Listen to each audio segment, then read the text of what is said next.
ਹਰ ਹਰ ਰਸਨਾ ਜੋ ਜਪੈ, ਤਿਸ ਪੂਰਨ ਕਾਮ। ਹਰ ਹਰ ਚਰਨ ਹਿਰਦੈ ਉਰ ਧਾਰੇ,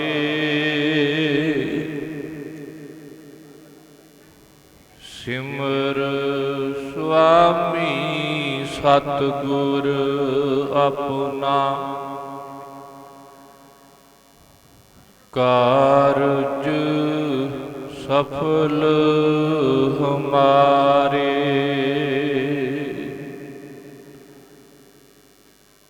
ਸਿਮਰ ਸੁਆਮੀ ਸਤਿਗੁਰ ਆਪਣਾ।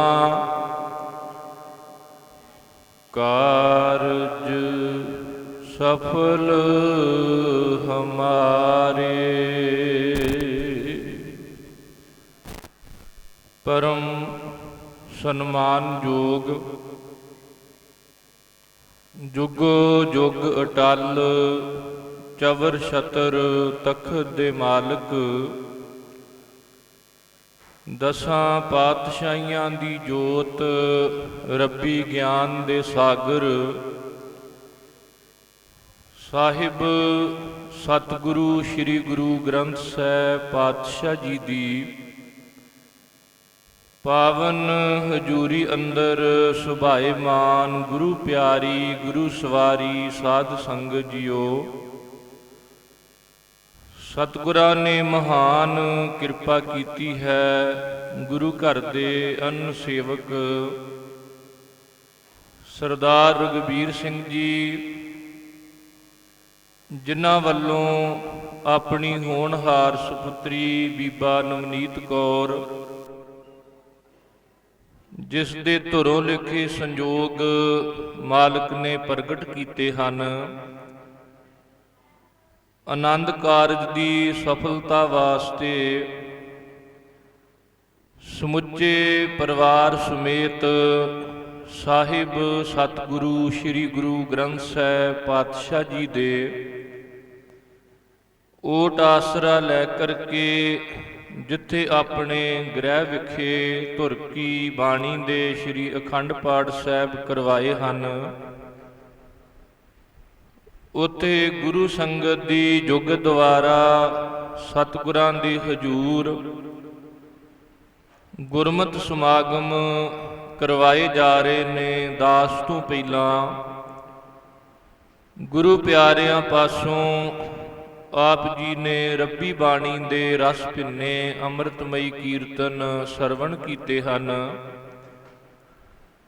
ਆਓ ਕੁਝ ਸਮਾਂ ਗੁਰਮਤਿ ਵਿਚਾਰਾਂ ਨਾਲ ਸਾਰੇ ਜੁੜਨ ਦਾ ਯਤਨ ਕਰੀਏ। ਦਾਸ ਦੀ ਤੇ ਆਪਣੀ ਹਾਜ਼ਰੀ ਗੁਰੂ ਚਰਨਾਂ ਵਿੱਚ ਲਵਾਓ। ਪਿਆਰ ਸਹਿਤ ਅਦਬ ਸਹਿਤ ਸਾਰੇ ਆਖੋ ਜੀ ਵਾਹਿਗੁਰੂ ਜੀ ਕਾ ਖਾਲਸਾ, ਵਾਹਿਗੁਰੂ ਜੀ ਕੀ ਫਤਿਹ। ਗੁਰਮਤਿ ਦਾ ਖੇਤਰ ਆਰੰਭ ਹੋਣ ਤੋਂ ਪਹਿਲਾਂ ਭਾਰਤ ਦੀ ਇਸ ਸੰਸਕ੍ਰਿਤੀ ਦੇ ਅੰਦਰ ਇਹ ਪ੍ਰਚਾਰ ਕੀਤਾ ਗਿਆ ਸੀ ਕਿ ਜਿਨ੍ਹਾਂ ਨੇ ਪਰਮੇਸ਼ਰ ਨੂੰ ਮਿਲਣਾ ਹੈ ਉਹਨਾਂ ਦਾ ਰਸਤਾ ਹੋਰ ਹੈ, ਜਿਨ੍ਹਾਂ ਨੇ ਘਰ ਪਰਿਵਾਰ ਵਿੱਚ ਰਹਿ ਕੇ ਗ੍ਰਸਤ ਦੀਆਂ ਜ਼ਿੰਮੇਵਾਰੀਆਂ ਨਿਭਾਉਣੀਆਂ ਨੇ ਉਹਨਾਂ ਦਾ ਮਾਰਗ ਹੋਰ ਹੈ। ਜਾਂ ਤਾਂ ਇਸ ਤਰ੍ਹਾਂ ਹੋਇਆ ਕਿ ਮਨੁੱਖ ਆਪਣੇ ਕਾਰੋਬਾਰ, ਆਪਣੇ ਪਰਿਵਾਰ ਵਿੱਚ ਇੰਨਾ ਖਚਤ ਹੋ ਗਿਆ ਕਿ ਉਹਨੂੰ ਇਹ ਕਿਹਾ ਗਿਆ ਵੀ ਤੂੰ ਆਪਣੇ ਕਰਤੇ ਨੂੰ ਨਹੀਂ ਮਿਲ ਸਕਦਾ। ਉਹਦੇ ਲਈ ਘਰ ਪਰਿਵਾਰ ਇਸ ਤਰ੍ਹਾਂ ਦੇ ਬੰਧਨ ਬਣ ਗਏ ਕਿ ਉਹ ਮਨੁੱਖ ਆਪਣੇ ਆਪ ਨੂੰ ਹਮੇਸ਼ਾ ਹੀ ਪਰਮੇਸ਼ਰ ਤੋਂ ਦੂਰ ਕਰਕੇ ਅਨੁਭਵ ਕਰਦਾ क्योंकि सतगुरु जी ने बाणी विच भी ये निर्णय दिता है कि जदों मनुख परमेश्वर तो बेमुख हो जाता है, फिर बंधन मात पिता संसार, बंधन सुत कन्या अर नार, पुत्र कलतर गृहस्थ का फासा, होन न पाइए राम के दासा। दूजे पासे वो लोग सन जिन्हां ने गृहस्थ नूं त्याग के किसी ने जंगलों वल, किसी ने पर्वतां वल अपना मूँह कीता। वो गृहस्थ नूं परमात्मा दे मिलाप विच एक बहुत वड्डी रुकावट समझदे सन। गृहस्थ नूं सूलां दी सेज जां दुखां दा घर दस के भी उन्होंने अपने आप नूं घर परिवार तो गृहस्थ तो बहुत दूर रखिया।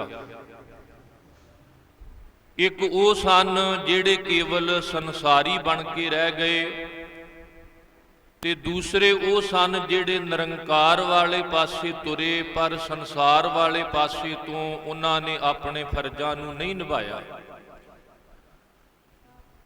जदों धरती की पुकार नूं सुन के जगत गुरु नानक साहब जी संसार विच प्रगट होए,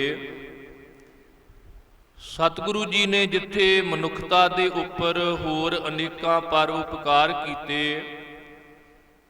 बहुत सारियां कुरीतियां नूं गरीब नवाज जी ने सही दिशा निर्देश दे के औजड़े कुराए ते गुमराह हुए लोगों नूं सच दा मार्ग दिखाया सी।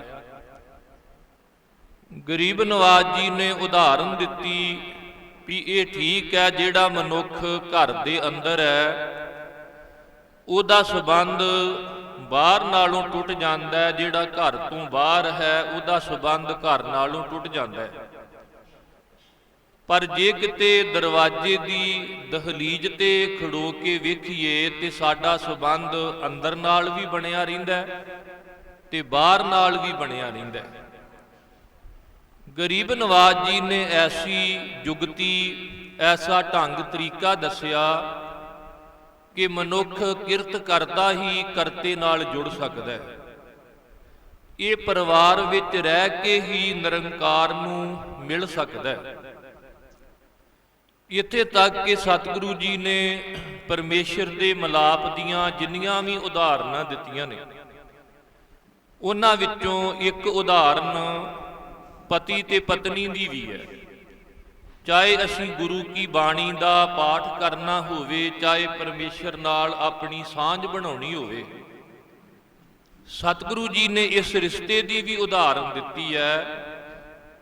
जदों पुछया गया सतगुरु जी बाणी किवें पढ़ीए, ते सतगुरु जी ने उदाहरण दित्ती, कहन लगे पुछो उस पति व्रत इस्त्री नूं जिहदा पति जदों घर बाहरों घर वापस आउंदा है ते आके वो जल पानी छकना चाहुंदा है, प्रशादा छकना चाहुंदा है, ते जिहड़ी उहदी भगत स्वरूप पति व्रता जिन्हों धर्म स्वरूप आपां इस्त्री कहने, वो ये नहीं वेखदी भी मेरे पति ने पानी पीना है, प्रशादा छकना है, इनू जल पानी इनू प्रशादा इहदी मां छकावे, भैन छकावे जां नौकर छकाउण, वो उठ के रसोई घर विच जांदी है ते अपने हत्थीं जल पानी तैयार करके अपने पति नूं छकाउंदी है। इसे तरह असी दूजियां ते निर्भर नहीं रहना भी सिख आपां होइए ते अमृत दूजा छके, सिख आपां होइए ते बाणी दूजा पढ़े, सिख आपां होइए ते नाम दूजा सिमरे। कहंदे असीं भी पति व्रत इस्त्री वांग खुद बाणी पढ़नी है, खुद नाम जपना है, ते जदों भी असीं बाणी पढ़ांगे नाम जपांगे, ये हिरदे रूपी पाकशाल दे विच, हिरदे रूपी रसोई दे विच अपने उस कंत प्रभु दे लई एक भोजन तैयार करना है, ते फिर उन्होंने आवाज मारनी है, करी पाकशाल सोच पवित्रा, हुण लावो भोग हर राय। ਵੀ ਹਿਰਦੇ ਰੂਪੀ ਪਾਕਸ਼ਾਲ ਵਿੱਚ, ਹਿਰਦੇ ਰੂਪੀ ਰਸੋਈ ਵਿੱਚ ਅਸੀਂ ਨਾਮ ਜਪ ਕੇ, ਬਾਣੀ ਪੜ੍ਹ ਕੇ ਭੋਜਨ ਤਿਆਰ ਕੀਤਾ ਤੇ ਮਾਲਕ ਜੀ ਹੁਣ ਕਿਰਪਾ ਕਰੋ, ਹੁਣ ਤੁਸੀਂ ਆ ਕੇ ਛਕੋ। ਸਤਿਗੁਰਾਂ ਨੇ ਜਦੋਂ ਬਾਣੀ ਪੜ੍ਹਨ ਦੀ ਉਦਾਹਰਨ ਦਿੱਤੀ ਤੇ ਸਾਹਿਬ ਜੀ ਉੱਥੇ ਫਰਮਾਉਂਦੇ ਨੇ, ਜਿਉਂ ਪੁਰਖੈ ਘਰ ਭਗਤੀ ਨਾਰ ਹੈ, ਵੀ ਇੱਕ ਪੁਰਸ਼ ਹੈ, ਉਹਦੇ ਘਰ ਭਗਤੀ ਸਰੂਪ ਇਸਤਰੀ ਹੋਵੇ। ਆ ਕਈ ਵਾਰ ਸਿੰਘ ਸਾਹਿਬ ਗਿਆਨੀ ਜਸਵੰਤ ਸਿੰਘ ਜੀ ਪਰਵਾਨਾ, ਜਿਨ੍ਹਾਂ ਨੇ ਅੱਜ ਵੀ ਮੰਜੀ ਸਾਹਿਬ ਕਥਾ ਕੀਤੀ ਹੈ, ਉਹਨਾਂ ਨੂੰ ਕਿਸੇ ਨੇ ਪੁੱਛਿਆ ਵੀ ਸਵਰਗ ਤੇ ਨਰਕ ਕੀ ਹੁੰਦਾ ਹੈ, ਤੇ ਉਹਨਾਂ ਨੇ ਕਿਹਾ ਸੀ ਵੀ ਜਿੱਥੇ ਪਤਨੀ ਦੇਵੀ ਤੇ ਪਤੀ ਦੇਵਤਾ ਦਿਖਾਈ ਦਵੇ, ਇਹਦੇ ਤੋਂ ਵੱਡਾ ਸਵਰਗ ਕੋਈ ਨਹੀਂ, ਤੇ ਜਿੱਥੇ ਇੱਕ ਦੂਜੇ ਨੂੰ ਭੂਤ ਤੇ ਚੜੇਲਾਂ ਨਜ਼ਰ ਆਉਂਦੇ ਹੋਣ, ਇਹਦੇ ਵਰਗਾ ਨਰਕ ਕੋਈ ਨਹੀਂ। ਭਾਵ ਜਿਹਦੇ ਘਰ ਵਿੱਚ ਪਤੀ ਪਤਨੀ ਦੀ ਬਣ ਆਉਂਦੀ ਹੈ, ਇਹ ਸਭ ਤੋਂ ਵੱਡਾ ਸਵਰਗ ਹੈ, ਤੇ ਜਿੱਥੇ ਨਹੀਂ ਬਣ ਆਉਂਦੀ, ਸਮਝ ਲੈਣਾ ਕਿ ਸੰਸਾਰ ਦੇ ਵਿੱਚ ਹੀ ਇੱਕ ਬੜਾ ਵੱਡਾ ਨਰਕ ਜਿਹੜਾ ਹੈ ਉਹ ਮਨੁੱਖ ਦੇ ਸਾਹਮਣੇ। ਹੁਣ ਸਤਿਗੁਰਾਂ ਉਦਾਹਰਨ ਦਿੱਤੀ, ਕਹਿੰਦੇ ਬਾਣੀ ਐਵੇਂ ਪੜ੍ਹਨੀ ਹੈ, ਜਿਉਂ ਪੁਰਖੈ ਘਰ ਭਗਤੀ ਨਾਰ ਹੈ, ਅਤ ਲੋਚੈ ਭਗਤੀ ਭਾਏ, ਬਹੁ ਰਸ ਸਾਲਣੇ ਸਵਾਰ ਦੀ, ਖੱਟ ਰਸ ਮੀਠੇ ਪਾਏ, ਤਿਉਂ ਬਾਣੀ ਭਗਤ ਸਲਾਹੁੰਦੇ, ਹਰ ਨਾਮਾ ਚਿਤ ਲਾਏ। ਕਹਿੰਦੇ ਐਵੇਂ ਇੱਕ ਪਤੀ ਬ੍ਰਤ ਇਸਤਰੀ ਦੀ ਤਰ੍ਹਾਂ ਤੁਸੀਂ ਖੁਦ ਆਪਣੇ ਮਾਲਕ ਲਈ ਭਗਤੀ ਕਰੋ, ਖੁਦ ਨਾਮ ਜਪੋ, ਖੁਦ ਬਾਣੀ ਪੜ੍ਹੋ, ਕਿਉਂਕਿ ਸਾਡੇ ਵਿੱਚੋਂ ਬਹੁਤੇ ਐਸੇ ਹੀ ਨੇ ਜਿਹੜੇ ਇਹ ਚਾਹੁੰਦੇ ਨੇ ਵੀ ਸਾਨੂੰ ਜਪਿਆ ਜਪਾਇਆ ਨਾਮ ਮਿਲ ਜੇ, ਕੀਤਾ ਕਰਾਇਆ ਪਾਠ ਮਿਲ ਜੇ। ਕਈ ਤੇ ਇਹ ਵੀ ਕਹਿੰਦੇ ਨੇ ਵੀ ਧਰਮ ਕਮਾਈਏ ਨਾ, ਸਾਨੂੰ ਧਰਮ ਮਿਲ ਜਾਵੇ, ਪਰ ਧਰਮ ਜਿਹੜਾ ਹੈ ਉਹ ਕਮਾਉਣਾ ਪੈਂਦਾ, ਧਰਮ ਕਦੇ ਨਾ ਮਿਲਦਾ ਤੇ ਨਾ ਦਿੱਤਾ ਜਾਂਦਾ। ਦੋ ਉਦਾਹਰਨਾਂ ਸਾਡੇ ਸਾਹਮਣੇ ਹੈ ਵੀ ਜਿਹੜਾ ਧਰਮ ਪੁੱਤਰ ਪ੍ਰਹਿਲਾਦ ਕੋਲ ਹੈ, ਪੁੱਤਰ ਪ੍ਰਹਿਲਾਦ ਚਾਹੁੰਦਾ ਵੀ ਮੇਰੇ ਵਾਲਾ ਧਰਮ ਮੇਰੇ ਪਿਤਾ ਹਰਨਾਕਸ਼ ਕੋਲ ਹੋਵੇ, ਪਰ ਹਰਨਾਕਸ਼ ਪਿਤਾ ਹੋ ਕੇ ਪੁੱਤਰ ਕੋਲੋਂ ਧਰਮ ਨਹੀਂ ਲੈ ਸਕਿਆ। ਦੂਜੇ ਪਾਸੇ ਗੁਰੂ ਰਾਮਦਾਸ ਜੀ ਪਿਤਾ ਨੇ ਯਤਨ ਹੈ ਵੀ ਜਿਹੜਾ ਧਰਮ ਸਾਡੇ ਕੋਲ ਹੈ ਉਹ ਪੁੱਤਰ ਪ੍ਰਿਥੀ ਚੰਦ ਕੋਲ ਹੋਵੇ, ਪਰ ਪ੍ਰਿਥੀ ਚੰਦ ਪੁੱਤਰ ਹੋ ਕੇ ਧਰਮ ਲੈ ਨਹੀਂ ਸਕਿਆ, ਕਿਉਂਕਿ ਧਰਮ ਨਾ ਦਿੱਤਾ ਜਾਂਦਾ ਤੇ ਨਾ ਲਿਆ ਜਾਂਦਾ, ਧਰਮ ਧਾਰਨ ਕੀਤਾ ਜਾਂਦਾ, ਕਮਾਇਆ ਜਾਂਦਾ। ਇਹ ਅਸੀਂ ਬੜੇ ਭੁਲੇਖੇ ਵਿੱਚ ਹੋਵਾਂਗੇ ਵੀ ਜੇ ਸਾਨੂੰ ਕੋਈ ਕਵੇ ਵੀ ਜਪਿਆ ਜਪਾਇਆ ਨਾਮ ਲੈ ਲਓ, ਕੀਤਾ ਕਰਾਇਆ ਪਾਠ ਲੈ ਲਓ, ਸਾਹਿਬ ਕਹਿੰਦੇ ਨਹੀਂ, ਇਹ ਤਾਂ ਖੁਦ ਕਰਨਾ ਪੈਣਾ। ਨਿਤ ਉੱਠ ਗਾਵੋ ਪ੍ਰਭ ਕੀ ਬਾਣੀ। ਹੁਣ ਦੂਜੇ ਧਰਮਾਂ ਦੇ ਵਿੱਚ ਜਿੱਥੇ ਇਹ ਕਿਹਾ ਗਿਆ ਸੀ ਕਿ ਗ੍ਰਸਥ ਜਿਹੜਾ ਹੈ ਇਹ ਪਰਮਾਤਮਾ ਦੇ ਮਿਲਾਪ ਲਈ ਇੱਕ ਰੁਕਾਵਟ ਹੈ, ਇਨਕਲਾਬੀ ਸਤਿਗੁਰੂ ਗੁਰੂ ਨਾਨਕ ਪਾਤਸ਼ਾਹ ਜੀ ਨੇ ਗ੍ਰਸਥ ਵਿੱਚੋਂ ਹੀ ਸਮਝਾ ਦਿੱਤਾ ਵੀ ਪਰਮਾਤਮਾ ਸਭ ਕਿਛ ਘਰ ਮੈਂ ਬਾਹਰ ਨਾਹੀ, ਬਾਹਰ ਟੋਲੈ ਸੋ ਭਰਮ ਭੁਲਾਹੀ, ਗੁਰ ਪ੍ਰਸਾਦੀ ਜਿਨੀ ਅੰਤਰ ਪਾਇਆ ਸੋ ਅੰਤਰ ਬਾਹਰ ਸੁਹੇਲਾ ਜੀ। ਹੁਣ ਆਪਾਂ ਜਦੋਂ ਧਰਮ ਜੰਗ ਦੀ ਗੱਲ ਕਰਦੇ ਆਂ ਜਾਂ ਸ਼ਹਾਦਤਾਂ ਦੀ ਗੱਲ ਕਰਦੇ ਆਂ ਤੇ ਅਸੀਂ ਕੇਵਲ ਗੁਰੂ ਅਰਜਨ ਦੇਵ ਜੀ, ਗੁਰੂ ਤੇਗ ਬਹਾਦਰ ਸਾਹਿਬ ਜਾਂ 6ਵੇਂ ਪਾਤਸ਼ਾਹ 10ਵੇਂ ਪਾਤਸ਼ਾਹ ਸਮੇਂ ਲੜੇ ਗਏ ਧਰਮ ਯੁੱਧ ਸਾਡੇ ਸਾਹਮਣੇ ਆਉਣਗੇ, ਪਰ ਅਸਲ ਵਿੱਚ ਜਦੋਂ ਗੁਰੂ ਨਾਨਕ ਸਾਹਿਬ ਜੀ ਨੇ ਇਸ ਧਰਤੀ ਤੇ ਇਨਕਲਾਬ ਦੀ ਗੱਲ ਕੀਤੀ ਸੀ ਨਾ, ਉਹ ਕ੍ਰਾਂਤੀ, ਉਹ ਬਦਲਾਵ ਜਿਹੜਾ ਗੁਰੂ ਨਾਨਕ ਸਾਹਿਬ ਨੇ ਲਿਆਂਦਾ, ਉਹ ਕਾਰਨ ਬਣਦਾ ਗਿਆ। ਤੇ ਅੱਜ ਵੀ ਜਦੋਂ ਅਸੀਂ ਸਿੱਖੀ ਨੂੰ ਸਮਝਣਾ ਹੋਵੇ ਤੇ ਸਿੱਖੀ ਬਟਾਲੇ ਦੀ ਕੰਧ ਤੋਂ ਸ਼ੁਰੂ ਹੋ ਕੇ ਸਰਹੰਦ ਦੀ ਕੰਧ ਤੱਕ ਗਈ ਹੈ। ਹੁਣ ਸਰਹੰਦ ਦੀ ਕੰਧ ਸਾਨੂੰ ਸਾਰਿਆਂ ਨੂੰ ਚੇਤੇ ਆ, ਪਰ ਬਟਾਲੇ ਦੀ ਕੰਧ ਭੁੱਲ ਗਈ, ਕਿਉਂਕਿ ਗੁਰੂ ਨਾਨਕ ਸਾਹਿਬ ਜੀ ਨੇ ਇੱਕ ਨਵੇਕਲਾਪਨ ਦਿੱਤਾ ਸੀ। ਜਿਹੜੇ ਗ੍ਰਸਤ ਨੂੰ ਦੁੱਖਾਂ ਦਾ ਘਰ ਦੱਸ ਰਹੇ ਸਨ, ਗਰੀਬ ਨਵਾਜ ਨੇ ਦੱਸਿਆ ਸੀ ਨਹੀਂ, ਜਿਹੜਾ ਗ੍ਰਸਤੀ ਕਿਰਤ ਕਰਕੇ ਆਪਣੇ ਬੱਚੇ ਪਾਲਦਾ ਫਿਰ ਹੱਥੋਂ ਦੇ ਕੇ ਭਲਾ ਮਨਾਉਂਦਾ, ਜਿਹੜੇ ਗ੍ਰਿਸ਼ਟੀ ਤੋਂ ਸਾਰੇ ਤਿਆਗੀ ਸਾਧੂ ਮੰਗ ਮੰਗ ਕੇ ਖਾਂਦੇ ਨੇ, ਉਹ ਗ੍ਰਿਸ਼ਟ ਤਾਂ ਗੰਗਾ ਦਾ ਨੀਰ ਹੈ ਕਿ ਤੁਸੀਂ ਐਵੇਂ ਘਰ ਛੱਡ ਕੇ ਗੰਗਾ ਦੇ ਕੰਢੇ ਤੇ ਜਾ ਕੇ ਬੈਠ ਗਏ ਹੋ। ਪੁੰਨ ਦਾਨ ਕਾ ਕਰੇ ਸ਼ਰੀਰ, ਸੋ ਗਿਰਹੀ ਗੰਗਾ ਕਾ ਨੀਰ।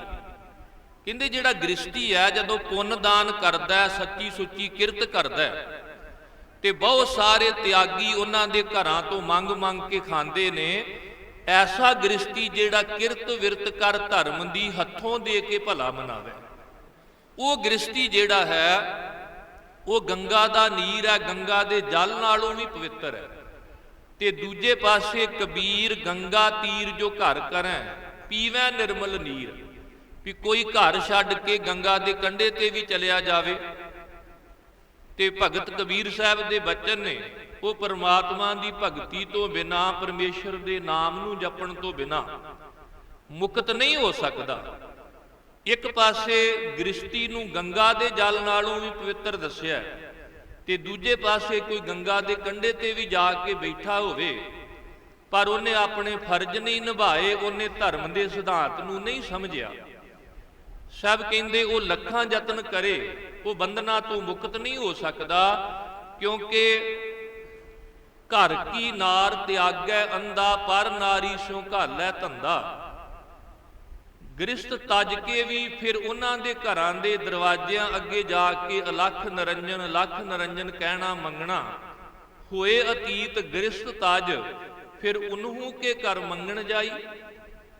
ਗੁਰੂ ਸਾਹਿਬ ਜੀ ਨੇ ਜਦੋਂ ਇਹ ਆਵਾਜ਼ ਬੁਲੰਦ ਕੀਤੀ ਤੇ ਸੱਚਮੁੱਚ ਇਹ ਬੜੇ ਇਨਕਲਾਬੀ ਬਚਨ ਸਨ, ਤੇ ਇਹ ਇਨਕਲਾਬੀ ਬਚਨ ਸਨ ਕਿ ਤੁਸੀਂ ਘਰ ਵਿੱਚ ਰਹਿ ਕੇ ਪ੍ਰਮਾਤਮਾ ਨੂੰ ਪਾ ਸਕਦੇ ਹੋ। ਉਹਨਾਂ ਨੇ ਤਰਕ ਕੀਤਾ, ਕਹਿਣ ਲੱਗੇ ਸਤਿਗੁਰੂ ਜੀ ਜੇ ਘਰ ਵਿੱਚ ਰਵਾਂਗੇ, ਖਾਣਾ ਪੈਂਦਾ, ਪੀਣਾ ਪੈਂਦਾ, ਹੱਸਣਾ ਪੈਂਦਾ, ਖੇਡਣਾ ਪੈਂਦਾ, ਸੌਣਾ ਪੈਂਦਾ, ਤੇ ਸਾਹਿਬ ਕਹਿੰਦੇ ਜਦੋਂ ਤੁਸੀਂ ਘਰ ਛੱਡ ਕੇ ਬਾਹਰ ਪਰਬਤਾਂ ਤੇ ਜਾਂਦੇ ਹੋ, ਖਾਂਦੇ ਤੇ ਤੁਸੀਂ ਉੱਥੇ ਵੀ ਹੋ, ਪੀਣਾ ਤੇ ਤੁਹਾਨੂੰ ਉੱਥੇ ਵੀ ਪੈਂਦਾ, ਜਦੋਂ ਥੱਕਦੇ ਹੋ ਸੌਂਦੇ ਤੇ ਤੁਸੀਂ ਵੀ ਹੋ। ਖਾਣਾ ਪੀਣਾ ਹੱਸਣਾ ਸੌਣਾ ਖੇਡਣਾ ਇਹ ਕੋਈ ਗੁਨਾਹ ਨਹੀਂ ਹੈ। ਜੇ ਕਿਤੇ ਗੁਰੂ ਦੀ ਦੱਸੀ ਹੋਈ ਜੁਗਤ ਨੂੰ ਅਸੀਂ ਸਮਝ ਲਈਏ, ਨਾਨਕ ਸਤਿਗੁਰ ਭੇਟਿਆ ਪੂਰੀ ਹੋਵੇ ਜੁਗਤ, ਹਸੰਦਿਆਂ ਖਿਲੰਦਿਆਂ ਪੈਨੰਦਿਆਂ ਖਵੰਦਿਆਂ ਵਿੱਚੇ ਹੋਵੇ ਮੁਕਤ। ਸਤਿਗੁਰ ਕੀ ਐਸੀ ਵਡਿਆਈ, ਪੁੱਤਰ ਕਲੱਤਰ ਵਿੱਚੇ ਗਤ ਪਾਈ। ਹੁਣ ਏਡਾ ਵੱਡਾ ਇਨਕਲਾਬ ਵੀ ਉਹ ਕਹਿੰਦੇ ਸਨ ਧੀਆਂ ਪੁੱਤਰ ਛੱਡੋ, ਘਰ ਪਰਿਵਾਰ ਛੱਡੋ, ਫਿਰ ਮੁਕਤ ਹੋਵੋਗੇ। ਤੇ ਗੁਰੂ ਨਾਨਕ ਸਾਹਿਬ ਦਾ ਨਿਆਰਾਪਨ ਵੀ ਪੁੱਤਰ ਕਲੱਤਰ ਵਿੱਚੇ ਗਤ ਪਾਈ, ਛੱਡਣ ਦੀ ਲੋੜ ਨਹੀਂ। ਭਾਈ ਲਾਲੋ ਨੂੰ ਕਿਹਾ ਸੀ, ਭਾਈ ਲਾਲੋ ਸਾਰੀ ਧਰਤੀ ਮੇਰਾ ਚੌਂਕਾ ਹੈ, ਤੇ ਜਿੱਥੇ ਛੋਟੇ ਛੋਟੇ ਬਾਲ ਖੇਡ ਰਹੇ ਹੋਣ, ਜਿੱਥੇ ਤੇਰੇ ਵਰਗਾ ਕਿਰਤੀ ਹੋਵੇ, ਇਹਦੇ ਤੋਂ ਸੁੱਚਾ ਚੌਂਕਾ, ਇਹਦੇ ਤੋਂ ਸੁੱਚਾ ਘਰ ਹੋਰ ਕਿਹਦਾ ਹੋ ਸਕਦਾ। ਆਹ ਗੁਰੂ ਨਾਨਕ ਸਾਹਿਬ ਨੇ ਜਿਹੜਾ ਇਨਕਲਾਬ, ਜਿਹੜਾ ਪਰਿਵਰਤਨ, ਜਿਹੜੀ ਤਬਦੀਲੀ ਲਿਆਂਦੀ, ਉਹ ਉਹਨਾਂ ਨੂੰ ਨਹੀਂ ਸੀ ਭਾਉਂਦੀ ਜਿਹੜੇ ਹੱਠ ਧਰਮੀ ਸਨ, ਜਿਹੜੇ ਜਾਤ ਪਾਤ ਛੂਤ ਛਾਤ ਨਾਲ ਝੂਠ ਤੇ ਸੁੱਚਮ ਨੂੰ ਜੋੜ ਕੇ ਇੱਕ ਵਿਤਕਰਾ ਖੜਾ ਕਰ ਰਹੇ ਸਨ। ਉਹ ਕਹਿ ਰਹੇ ਸਨ ਕਿ ਛੋਟੀ ਜਾਤ ਵਾਲਾ ਝੂਠਾ ਹੈ, ਵੱਡੀ ਜਾਤ ਵਾਲਾ ਸੁੱਚਾ ਹੈ। ਉਹ ਖੇਤਰ ਨਾਲ, ਇਲਾਕੇ ਨਾਲ ਝੂਠ ਨੂੰ ਤੇ ਸੁੱਚ ਨੂੰ ਜੋੜ ਰਹੇ ਸਨ, ਪਰ ਮੇਰੇ ਸਤਿਗੁਰੂ ਜੀ ਨੇ ਸੁੱਚਮ ਨੂੰ ਸੱਚ ਨਾਲ ਜੋੜ ਦਿੱਤਾ ਵੀ ਸੱਚ ਭਾਵੇਂ ਗਰੀਬ ਦੇ ਹਿਰਦੇ ਵਿੱਚ ਹੋਵੇ, ਤੇ ਸੱਚ ਭਾਵੇਂ ਅਮੀਰ ਦੇ ਹਿਰਦੇ ਵਿੱਚ ਹੋਏ, ਉਹ ਸਭ ਤੇ ਉੱਚਾ ਸਭ ਤੇ ਸੂਚਾ ਜਾਣਕੈ ਹਿਰਦੈ ਵਸਿਆ ਭਗਵਾਨ। ਵੀ ਜਿਹਦੇ ਹਿਰਦੇ ਵਿੱਚ ਰੱਬ ਵਸ ਗਿਆ, ਉਹ ਸਭ ਤੋਂ ਉੱਚਾ ਜੇ ਤੇ ਸਭ ਤੋਂ ਸੁੱਚਾ ਜੇ। ਹੁਣ ਸਤਿਗੁਰੂ ਗੁਰੂ ਨਾਨਕ ਪਾਤਸ਼ਾਹ ਜੀ ਨੇ ਤੇ ਪੰਡਤ ਜੀ ਕਹਿਣ ਲੱਗੇ ਜਿਵੇਂ ਬੇਦੀ ਰਚ ਕੇ ਹਿੰਦੂ ਧਰਮ ਦੇ ਵਿੱਚ ਫੇਰੇ ਹੁੰਦੇ ਨੇ, ਇਵੇਂ ਨਿਕਾਹ ਮੁਸਲਮਾਨਾਂ ਦੀ ਰੀਤ ਹੈ, ਸਵੰਬਰ ਜਿੱਥੇ ਜੈਮਾਲਾ ਪਾਈ ਜਾਂਦੀ ਹੈ। ਤੇ ਸਾਹਿਬ ਕਹਿਣ ਲੱਗੇ ਫਿਰ ਨਾ ਤਾਂ ਅਸੀਂ ਹਿੰਦੂ ਆ ਤੇ ਨਾ ਮੁਸਲਮਾਨ ਹੈ। ਉਸ ਵੇਲੇ ਗਰੀਬ ਨਵਾਜ ਨੇ ਫਿਰ ਮੂਲ ਮੰਤਰ ਗੁਰਬਾਣੀ ਦੀਆਂ ਪਰਿਕਰਮਾ ਕਰਕੇ ਜਦੋਂ ਵਿਆਹ ਕਾਰਜ ਸੰਪੂਰਨ ਕਰਨ ਲਈ ਕਿਹਾ ਸੀ, ਤੇ ਉਦੋਂ ਹੀ ਬਟਾਲੇ ਦੀ ਕੰਧ ਆਈ ਸੀ ਵੀ ਇਹ ਵੱਖਰੀ ਗੱਲ ਕਰ ਰਹੇ ਨੇ। ਅਸੀਂ ਤਾਂ ਬੇਦੀ ਰਚ ਕੇ ਵੇਦ ਮੰਤਰ ਪੜ੍ਹ ਕੇ ਇਹਨਾਂ ਦਾ ਵਿਆਹ ਕਰਨਾ ਸੀ, ਇਹ ਕਹਿੰਦੇ ਨੇ ਵੀ ਅਸੀਂ ਬਾਣੀ ਦੀਆਂ ਪਰਿਕਰਮਾ ਕਰਨੀਆਂ।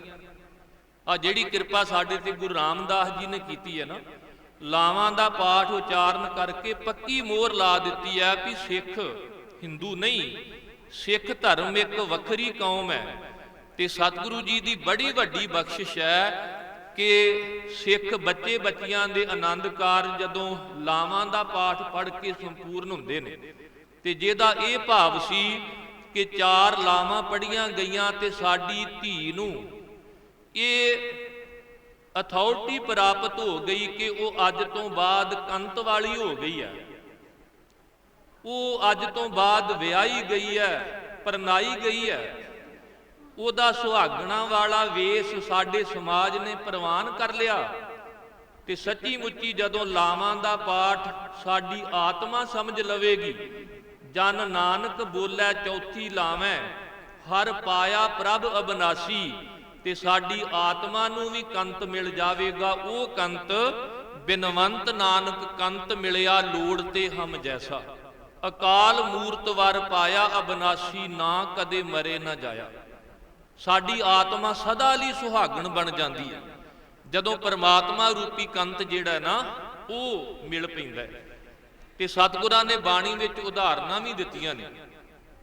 ਸਾਹਿਬ ਕਹਿੰਦੇ ਜਿਵੇਂ ਦੁਨਿਆਵੀ ਤੌਰ ਤੇ ਇੱਕ ਕੰਨਿਆ ਕੰਤ ਦੇ ਲੜ ਲੱਗਦੀ ਹੈ, ਉਹਨੂੰ ਪੇਕੇ ਘਰ ਤੋਂ ਸਹੁਰੇ ਘਰ ਜਾਣਾ ਪੈਂਦਾ, ਇਸੇ ਤਰ੍ਹਾਂ ਹਰ ਪ੍ਰਭ ਕਾਜ ਰਚਾਇਆ ਗੁਰਮੁਖ ਵਿਆਹਣ ਆਇਆ। ਸਾਡੀ ਆਤਮਾ ਵੀ ਪਰਮਾਤਮਾ ਨਾਲ ਵਿਆਹੀ ਜਾਂਦੀ ਹੈ। ਉਵੇਂ ਸਾਡਾ ਕਿੰਨੀ ਵਾਰ ਜਨਮ ਹੋਇਆ, ਕਿੰਨੀ ਵਾਰ ਇਸ ਦੁਨੀਆ ਤੋਂ ਅਸੀਂ ਗਏ, ਤੇ ਕਿੰਨੀ ਵਾਰ ਕੰਨਿਆ ਤੇ ਵਰ ਦੇ ਵਿਆਹ ਹੋਏ। ਸਾਹਿਬ ਕਹਿੰਦੇ ਜਦੋਂ ਆਤਮਾ ਤੇ ਪਰਮਾਤਮਾ ਦਾ ਵਿਆਹ ਹੋਵੇਗਾ, ਉਦੋਂ ਸਾਡਾ ਆਵਾਗਮਨ ਮਿਟਣਾ ਹੈ, ਉਦੋਂ ਸਾਡਾ ਇਸ ਸੰਸਾਰ ਦੇ ਵਿੱਚ ਆਵਾਗਮਨ ਰੁਕਣਾ ਹੈ। ਨਹੀਂ ਤਾਂ ਇਆਹੂ ਜੁਗਤ ਬਿਹਾਨੇ ਕਈ ਜਨਮ, ਨਾਨਕ ਰਾਖ ਲਿਹੋ ਆਪਨ ਕਰ ਕਰਮ। ਜਦੋਂ ਗੁਰੂ ਨੂੰ ਵਿਚੋਲਾ ਪਾ ਕੇ ਅਸੀਂ ਕਵਾਂਗੇ ਜੈਸਾ ਸਤਿਗੁਰ ਸੁਣੀਦਾ ਤੈਸੋ ਹੀ ਮੈਂ ਡੀਠ, ਵਿਛੜਿਆ ਮੇਲੇ ਪ੍ਰਭੂ ਹਰ ਦਰਗਹਿ ਕਾ ਬਸੀਠ, ਹਰ ਨਾਮੋ ਮੰਤਰ ਦ੍ਰਿੜਾਏਂਦਾ ਕੱਟੈ ਹਉਮੈ ਰੋਗ, ਨਾਨਕ ਸਤਿਗੁਰ ਤਿਨਾ ਮਿਲਾਇਆ ਜਿਨ੍ਹਾਂ ਧੁਰੇ ਪਿਆ ਸੰਜੋਗ। ਫਿਰ ਅਸੀਂ ਕਵਾਂਗੇ ਗੁਰਮੁਖ ਢੂੰਡ ਢੁਢੇਂਦਿਆਂ ਹਰ ਸੱਜਣ ਲੱਦਾ RAM ਰਾਜੇ। ਗੁਰੂ ਨੂੰ ਵਿਚੋਲਾ ਬਣਾ ਕੇ ਲੱਭਦਿਆਂ ਲੱਭਦਿਆਂ ਹਰੀ ਪ੍ਰਮਾਤਮਾ ਵਰਗਾ ਸੱਜਣ ਮਿਲ ਗਿਆ। ਕਿਹੜਾ ਸੱਜਣ? ਜਿਹਦੇ ਬਾਰੇ ਕਿਹਾ ਮਿੱਠ ਬੋਲੜਾ ਜੀ ਹਰ ਸੱਜਣ ਸੁਆਮੀ ਮੋਰਾ, ਹੋਂ ਸੰਭਲ ਥੱਕੀ ਜੀ ਉਹ ਕਦੇ ਨਾ ਬੋਲੇ ਕੌਰਾ। ਕਈ ਵਾਰ ਧੀਆਂ ਨੂੰ ਭੈਣਾਂ ਨੂੰ ਇਹ ਵੀ ਸਿੱਖਿਆ ਦਿੱਤੀ ਜਾਂਦੀ ਵੀ ਤੇਰਾ ਪਤੀ ਪਰਮੇਸ਼ਰ ਹੈ, ਪਰ ਨਾਲ ਇਹ ਵੀ ਸਮਝਾਇਆ ਜਾਵੇ ਵੀ ਪਰਮੇਸ਼ਰ ਵਿੱਚ ਕਿਹੜੇ ਗੁਣ ਨੇ। ਪਰਮੇਸ਼ਰ ਵਿੱਚ ਇਹ ਗੁਣ ਹੈ ਕਿ ਉਹ ਕਦੇ ਕੌੜਾ ਬੋਲ ਨਹੀਂ ਜੇ ਬੋਲਦਾ, ਉਹ ਕਦੇ ਲੜਾਈ ਝਗੜਾ ਨਹੀਂ ਕਰਦਾ, ਉਹ ਕਦੇ ਫਿੱਕਾ ਨਹੀਂ ਬੋਲਦਾ। ਮਿੱਠ ਬੋਲੜਾ ਜੀ ਹਰ ਸੱਜਣ ਸੁਆਮੀ ਮੋਰਾ, ਹੋਂ ਸੰਭਲ ਥੱਕੀ ਜੀ ਉਹ ਕਦੇ ਨਾ ਬੋਲੇ ਕੌਰਾ। ਗੁਰੂ ਅਰਜਨ ਦੇਵ ਮਹਾਰਾਜ ਇਹ ਕਹਿ ਰਹੇ ਨੇ ਕਿ ਮੈਂ ਯਾਦ ਕਰ ਕਰਕੇ ਥੱਕ ਗਈ, ਮੇਰਾ ਕੰਤ ਪਤੀ ਪ੍ਰਮਾਤਮਾ ਕਦੇ ਮੈਨੂੰ ਕੌੜਾ ਬੋਲਿਆ ਹੋਵੇ? ਕਹਿੰਦੇ ਕਦੇ ਨਹੀਂ ਬੋਲਿਆ ਉਹਨੇ ਕੌੜਾ। ਹੁਣ ਜਿਹੜਾ ਰੋਜ਼ ਨਸ਼ੇ ਵਿੱਚ ਧੋ ਕੇ ਘਰ ਆਣ ਕੇ ਲੜਾਈ ਕਰੇ, ਕੌੜਾ ਬੋਲੇ, ਤੇ ਆਪਾਂ ਕਹੀਏ ਵੀ ਧੀਏ ਤੂੰ ਉਹਨੂੰ ਪਰਮੇਸ਼ਰ ਮੰਨਣਾ ਨਹੀਂ। ਪਤੀ ਪਰਮੇਸ਼ਰ ਉਹ ਹੈ ਜਿਹਦੇ ਵਿੱਚ ਪਰਮੇਸ਼ਰ ਵਰਗੇ ਗੁਣ ਹੋਣ। ਜਿਵੇਂ ਬੇਬੇ ਨਾਨਕੀ ਦਾ ਪਤੀ ਭਾਈਆ ਜੈ ਰਾਮ ਕਈ ਵਾਰ ਰੱਬੀ ਵਜਦ ਵਿੱਚ ਜੁੜ ਕੇ ਆਖਿਆ ਕਰਦੇ ਸਨ, ਨਾਨਕੀ ਤੂੰ ਬੜੇ ਭਾਗਾਂ ਵਾਲੀ ਹੈ, ਕਿਉਂਕਿ ਗੁਰੂ ਨਾਨਕ ਤੇਰਾ ਵੀਰ ਹੈ। ਤੇ ਫਿਰ ਕਹਿੰਦੇ ਸਨ ਕੁਝ ਕੁ ਭਾਗਾਂ ਵਾਲਾ ਮੈਂ ਵੀ ਆ, ਕਿਉਂਕਿ ਮੇਰਾ ਸੰਬੰਧ ਤੇਰੇ ਨਾਲ ਜੁੜਿਆ ਹੋਇਆ। ਇਹ ਦੰਪਤੀ ਜਿਹੜੀ ਹੈ ਬੇਬੇ ਨਾਨਕੀ ਤੇ ਭਾਈਆ ਜੈ ਰਾਮ, ਇਹਨਾਂ ਦਾ ਇੰਨਾ ਆਪਸ ਵਿੱਚ ਪਿਆਰ ਸੀ ਕਿ ਕਦੇ ਇੱਕ ਦੂਸਰੇ ਨੂੰ ਕੋਈ ਗਿਲਾ ਸ਼ਿਕਵਾ ਨਹੀਂ। ਅੱਜ ਤਾਂ ਵਿਆਹ ਹੋਏ ਨੂੰ 2-4 ਸਾਲ ਹੋ ਜਾਣ, ਘਰ ਵਿੱਚ ਬੱਚਾ ਨਾ ਹੋਵੇ, ਤੇ ਕਈ ਵਾਰ ਦਾਦੀ ਕਹਿਣ ਲੱਗ ਪੈਂਦੀ ਆ ਵੀ ਹੁਣ ਗਾਂ ਆਪਾਂ ਕੁਝ ਸੋਚਣਾ ਹੈ। ਹੁਣ ਬੱਚਾ ਹੋਣਾ ਬੱਚਾ ਨਾ ਹੋਣਾ ਇਹ ਕਿਸੇ ਦੇ ਵੱਸ ਦੀ ਗੱਲ ਨਹੀਂ। ਫਿਰ 5-4 ਸਾਲ ਬਤੀਤ ਹੋ ਜਾਣ ਤੇ ਬੰਦਾ ਕਈ ਵਾਰ ਗੁਰੂ ਤੋਂ ਵੀ ਬੇਮੁਖ ਹੋ ਜਾਂਦਾ ਵੀ ਮੈਂ ਗੁਰੂ ਘਰ ਜੁੜਿਆ ਤੇ ਮੈਨੂੰ ਧੀ ਪੁੱਤਰ ਦੀ ਦਾਤ ਨਹੀਂ ਮਿਲੀ। ਉਹ ਕਈ ਵਾਰ ਫਿਰ ਦੂਜੇ ਪਾਸੇ ਵੀ ਤੁਰ ਪੈਂਦਾ। ਪਰ ਬੇਬੇ ਨਾਨਕੀ ਤੇ ਭਾਈਆ ਜੈ ਰਾਮ, ਉਹਨਾਂ ਦੇ ਘਰ ਨਾ ਧੀ ਨੇ ਜਨਮ ਲਿਆ ਸੀ ਤੇ ਨਾ ਪੁੱਤਰ ਨੇ ਜਨਮ ਲਿਆ ਸੀ। ਕਦੇ ਗਿਲਾ ਨਹੀਂ ਕੀਤਾ ਗੁਰੂ ਨਾਨਕ ਸਾਹਿਬ ਜੀ ਦੇ ਨਾਲ, ਸਗੋਂ ਸਾਨੂੰ ਇਹ ਦੱਸ ਗਏ ਵੀ ਰਾਵਣ ਵਰਗੇ ਜਿਨ੍ਹਾਂ ਦੇ 1 ਲੱਖ ਪੂਤ 1.25 ਲੱਖ ਨਾਤੀ ਤੇ ਰਾਵਣ ਘਰ ਦੀਆ ਨਾ ਬਾਤੀ, ਜਿਹੜਾ ਦਿਨ ਕੱਲ ਲੰਘ ਕੇ ਗਿਆ, ਕਿੱਡਾ ਵੱਡਾ ਉਹਦਾ ਪਰਿਵਾਰ ਸੀ। ਤੇ ਸਾਹਿਬ ਕਹਿੰਦੇ ਅੱਜ ਕੋਈ ਦੀਵਾ ਬੱਤੀ ਕਰਨ ਵਾਲਾ ਵੀ ਨਹੀਂ। ਪਰ ਬੇਬੇ ਨਾਨਕੀ ਤੇ ਭਾਈਆ ਜੈ ਰਾਮ ਜੀ ਜਿਨ੍ਹਾਂ ਦੇ ਘਰ ਕੋਈ ਸੰਤਾਨ ਨਹੀਂ ਸੀ, ਅੱਜ ਉਹਨਾਂ ਦਾ ਏਡਾ ਵੱਡਾ ਨਾਮ ਹੈ ਕਿ ਜਦੋਂ ਵੀ ਅਸੀਂ ਗੁਰੂ ਨਾਨਕ ਸਾਹਿਬ ਨੂੰ ਯਾਦ ਕਰਾਂਗੇ ਬੇਬੇ ਨਾਨਕੀ ਦੀ ਯਾਦ ਆਉਂਦੀ, ਭਾਈਆ ਜੈ ਰਾਮ ਜੀ ਯਾਦ ਆਉਂਦੇ ਨੇ। ਇਹ ਮੈਂ ਤਾਂ ਕਹਿ ਰਿਹਾ ਕਿ ਅੱਜ ਔਰਤ ਦੀ ਦੁਸ਼ਮਣ ਔਰਤ ਬਣ ਗਈ ਹੈ। ਜੇ ਘਰ ਵਿੱਚ 2-4 ਧੀਆਂ ਹੋ ਜਾਣ ਤੇ ਦਾਦੀ ਤੇ ਭੂਆ ਇਹ ਕਹਿਣਾ ਸ਼ੁਰੂ ਕਰ ਦਿੰਦੀਆਂ ਨੇ ਵੀ ਤੂੰ ਧੀਆਂ ਜੰਮ ਜੰਮ ਕੇ ਘਰ ਭਰ ਦਿੱਤਾ। ਬੰਦਾ ਦਾਦੀ ਨੂੰ ਤੇ ਭੂਆ ਨੂੰ ਪੁੱਛੇ ਵੀ ਤੁਸੀਂ ਮੁੰਡੇ ਹੋ? ਜੇ ਤੇ ਦਾਦੀ ਮੁੰਡਾ ਹੈ, ਭੂਆ ਲੜਕਾ ਹੈ, ਤੇ ਫਿਰ ਆਪਾਂ ਗੱਲ ਮੰਨ ਲਈਏ ਵੀ ਜਿੰਨੇ ਧੀਆਂ ਨੂੰ ਜਨਮ ਦਿੱਤਾ ਵੀ ਉਹਦਾ ਕੋਈ ਕਸੂਰ ਹੈ। ਵਿਰੋਧਤਾ ਔਰਤ ਹੀ ਔਰਤ ਦੀ ਕਰਦੀ ਹੈ। ਤੇ ਅੱਜ ਹਰ ਘਰ ਸਵਰਗ ਬਣ ਸਕਦਾ ਹੈ ਜੇ ਕਿਤੇ ਸੱਚਮੁੱਚ ਨੌਵਾਂ ਧੀਆਂ ਬਣ ਜਾਣ ਵੀ ਜਿਹੋ ਜੀ ਮਾਂ ਮੈਂ ਘਰ ਛੱਡ ਕੇ ਆਈ ਆ ਉਹੋ ਜੀ ਮੇਰੇ ਸਹੁਰੇ ਘਰ ਇੱਥੇ ਸੱਸ ਮਾਂ ਹੈ। ਤੇ ਜੇ ਕਿਤੇ ਸੱਸਾਂ ਮਾਂ ਬਣ ਜਾਣ ਵੀ ਜਿਹੜੀ ਧੀ ਅਸੀਂ ਤੋਰੀ ਹੈ ਇਹੋ ਜੀ ਧੀ ਨਹੁੰ ਬਣ ਕੇ ਸਾਡੇ ਘਰ ਆਈ ਹੈ ਤੇ ਸਾਡੇ ਘਰ ਜਿਹੜੇ ਨੇ ਸੱਚੀ ਮੁੱਚੀ ਸਵਰਗ ਬਣ ਜਾਣਗੇ। ਗੁਰੂ ਗੋਬਿੰਦ ਸਿੰਘ ਮਹਾਰਾਜ ਨੇ ਇੱਕ ਨੁਕਤਾ ਸਮਝਾਇਆ ਸੀ। ਉਹ ਨੁਕਤਾ ਕੀ ਵੀ ਜਿਸ ਖੇਤਰ ਵਿੱਚ ਤੁਸੀਂ ਵਿਚਰਦੇ ਹੋ ਵੀ ਇਹ ਨਾ ਕਹੋ ਵੀ ਸਾਰਾ ਕੁਝ ਮੇਰੇ ਕਰਕੇ ਹੀ ਹੈ। ਸਤਿਗੁਰਾਂ ਉਦਾਹਰਨ ਦਿੱਤੀ ਹੈ ਵੀ ਜੇ ਸਮਰੱਥ ਸਤਿਗੁਰੂ ਸਨ 10ਵੇਂ ਪਾਤਸ਼ਾਹ ਤੇ ਇਹ ਨਹੀਂ ਕਿਹਾ ਵੀ ਜੰਗ ਜੁੱਧ ਕੇਵਲ ਅਸੀਂ ਜਿੱਤੇ ਨੇ ਜਾਂ ਸਾਡੇ ਕਰਕੇ ਸਭ ਕੁਝ ਹੈ। ਆਪਣੀ ਸੰਗਤ ਵੱਲ ਆਪਣੇ ਗੁਰਸਿੱਖਾਂ ਵੱਲ ਇਸ਼ਾਰਾ ਕਰਕੇ ਕਿਹਾ ਸੀ ਇਨਹੀ ਕੀ ਕਿਰਪਾ ਕੇ ਸਜੇ ਹਮ ਹੈ ਨਹੀਂ ਮੋਸੇ ਗਰੀਬ ਕਰੋੜ ਭਰੇ। ਤੇ ਜੇ ਬੰਦਾ ਵੀ ਇਹ ਸਮਝ ਲੇ ਵੀ ਮੇਰਾ ਘਰ ਕੇਵਲ ਮੇਰੇ ਕਰਕੇ ਨਹੀਂ, ਜਿਹੜੀ ਸਵੇਰ ਦੀ ਮੇਰੇ ਤੋਂ ਪਹਿਲਾਂ ਉੱਠੀ ਹੈ ਤੇ ਮੇਰੇ ਤੋਂ ਬਾਅਦ ਉਹਨੇ ਸੌਣਾ ਹੈ, ਸਵੇਰ ਦੀ ਉਹ ਚੌਂਕੇ ਘਰ ਵਿੱਚ ਵਿਹੜੇ ਦੀ ਸਫਾਈ, ਕੱਪੜੇ ਧੋ ਰਹੀ, ਬੱਚੇ ਸਕੂਲ ਭੇਜੇ, ਫਿਰ ਦੁਪਹਿਰ ਦਾ ਵੇਲਾ ਹੋ ਗਿਆ, ਜਿਹੜੀ ਸਾਰਾ ਦਿਨ ਟੇਕੇ ਨਹੀਂ ਬੈਠੀ ਤੇ ਮੈਂ ਕਹੀ ਜਾਣਾ ਵੀ ਮੇਰੇ ਕਰਕੇ ਹੀ ਘਰ ਚੱਲਦਾ। ਨਹੀਂ, ਸਤਿਗੁਰੂ ਕਹਿੰਦੇ ਆਪਣੇ ਸਹਿਯੋਗੀਆਂ ਵੱਲ ਇਸ਼ਾਰਾ ਕਰਕੇ ਕਹੋ ਕਿ ਇਹਨਾਂ ਸਾਰਿਆਂ ਦੇ ਸਹਿਯੋਗ ਨਾਲ ਸੰਸਾਰ ਚੱਲ ਰਿਹਾ। ਜੇ ਫੈਕਟਰੀ ਦਾ ਮਾਲਕ ਕਹੀ ਜਾਵੇ ਵੀ ਮੇਰੇ ਕਰਕੇ ਫੈਕਟਰੀ ਚੱਲਦੀ ਹੈ ਤੇ ਪਤਾ ਉਦਣ ਲੱਗਦਾ ਜਿੱਦਣ ਮਜ਼ਦੂਰ, ਮੈਨੇਜਰ, ਵਰਕਰ ਹੜਤਾਲ ਕਰ ਦਿੰਦੇ ਨੇ ਵੀ ਤੂੰ ਚਲਾ ਕੇ ਤੇ ਦੱਸ। ਹੁਣ ਪਿੰਡ ਦਾ ਮੁਖੀ ਕਵੇ ਵੀ ਬਾਕੀ ਸਾਰੇ ਮੂਰਖ ਹੀ, ਨਹੀਂ ਵੀ ਉਹਨਾਂ ਨੇ ਤੇ ਤੈਨੂੰ ਚੁਣ ਕੇ ਮੁਖੀਆ ਬਣਾਇਆ। ਲੀਡਰ ਇਹ ਕਹੀ ਜਾਂਦੇ ਨੇ ਵੀ ਬਸ ਅਸੀਂ ਸਿਆਣੇ ਆ, ਲੋਕ ਤਾਂ ਬੇਸਮਝ ਨੇ, ਪਰ ਪਤਾ ਉਦੋਂ ਲੱਗਦਾ ਜਦੋਂ ਤਖਤਾ ਵੀ ਪਲਟਾ ਦਿੰਦੇ।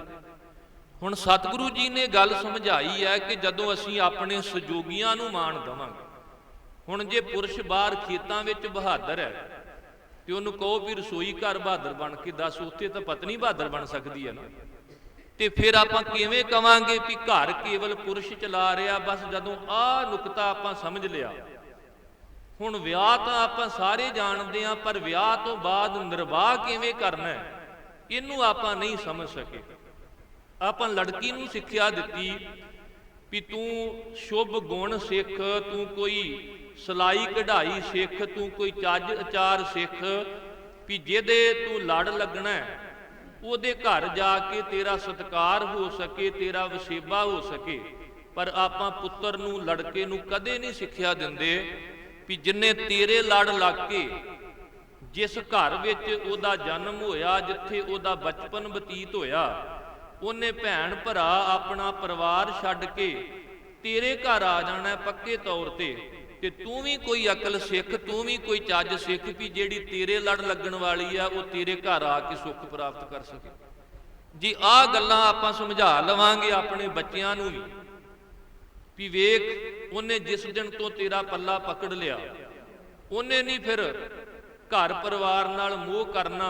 ਉਹਨੇ ਇੱਕੋ ਗੱਲ ਹੀ ਕਹਿਣੀ, ਮੈਂ ਜਿੱਥੇ ਮੈਨੂੰ ਲਾਡ ਲਡਾਏ ਗਏ, ਜਿੱਥੇ ਮੈਨੂੰ ਚਾਵਾਂ ਨਾਲ ਪਾਲ ਪੋਸ ਕੇ ਵੱਡਿਆਂ ਕੀਤਾ ਗਿਆ, ਤੇ ਅੱਜ ਉਹ ਕੰਤ ਵਾਲੀ ਹੋ ਗਈ ਹੈ।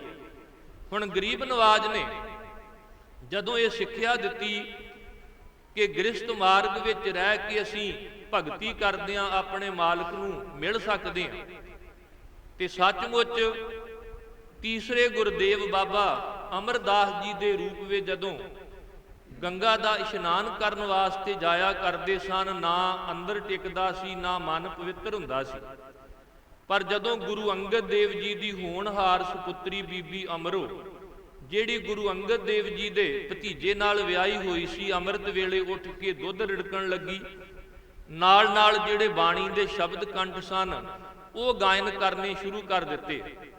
ਤੇ ਉਹ ਬਾਬਾ ਅਮਰਦਾਸ ਜੀ ਜਿਹੜੇ ਜਦੋਂ ਤੀਰਥ ਯਾਤਰਾ ਤੇ ਜਾਂਦੇ ਤੇ ਜਿੱਥੇ ਰਾਤ ਪੈਂਦੀ ਕਿਸੇ ਦੇ ਘਰ ਰੁਕਦੇ, ਜਦੋਂ ਬਾਸਰ ਕੇ ਨਗਰ ਆਉਂਦੇ ਤੇ ਆਪਣੇ ਘਰ ਯਾਤਰੂਆਂ ਦੇ ਰਹਿਣ ਦਾ ਪ੍ਰਬੰਧ ਕਰਦੇ।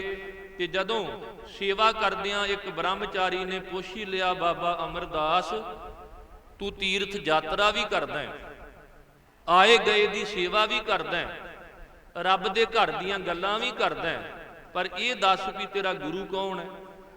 ਤੇ ਬਾਬਾ ਅਮਰਦਾਸ ਜੀ ਨੇ ਸਿਰ ਫੇਰ ਦਿੱਤਾ, ਕਹਿਣ ਲੱਗੇ, ਸੱਚੇ ਗੁਰੂ ਦੀ ਖੋਜ ਵਿੱਚ ਗਿਆ ਸੀ, ਪਰ ਸੱਚਾ ਗੁਰੂ ਮਿਲਿਆ ਨਹੀਂ, ਮੈਂ ਸੱਚੀ ਮੁੱਚੀ ਅਜੇ ਗੁਰੂ ਵਾਲਾ ਨਹੀਂ।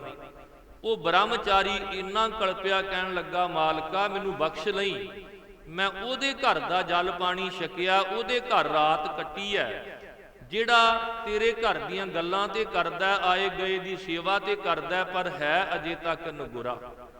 ਬਾਬਾ ਅਮਰਦਾਸ ਜੀ ਨੂੰ ਏਡਾ ਵੱਡਾ ਤੀਰ ਲੱਗਾ ਵੀ ਜਿਹਦੀ ਪੀੜਾ ਸਹਾਰਨੀ ਬੜੀ ਮੁਸ਼ਕਿਲ ਹੋ ਗਈ। ਅੱਜ ਵੈਸੇ ਅਸੀਂ ਢੀਠ ਹੋ ਚੁੱਕੇ ਹਾਂ, ਨਹੀਂ ਤਾਂ ਸਾਨੂੰ ਸੇਵਾ ਕਰਦਿਆਂ, ਸਾਨੂੰ ਤੀਰਥਾਂ ਤੇ ਜਾਂਦਿਆਂ ਨੂੰ, ਸਾਨੂੰ ਅਨੰਦਪੁਰ ਸਾਹਿਬ ਜਾਂਦਿਆਂ ਨੂੰ ਕੋਈ ਪੁੱਛ ਹੀ ਲਵੇ ਵੀ ਜਿੱਧਰ ਤੁਸੀਂ ਚੱਲੇ ਹੋ ਤੁਹਾਡੇ ਗੁਰੂ ਦਾ ਕੀ ਸੰਦੇਸ਼ ਹੈ।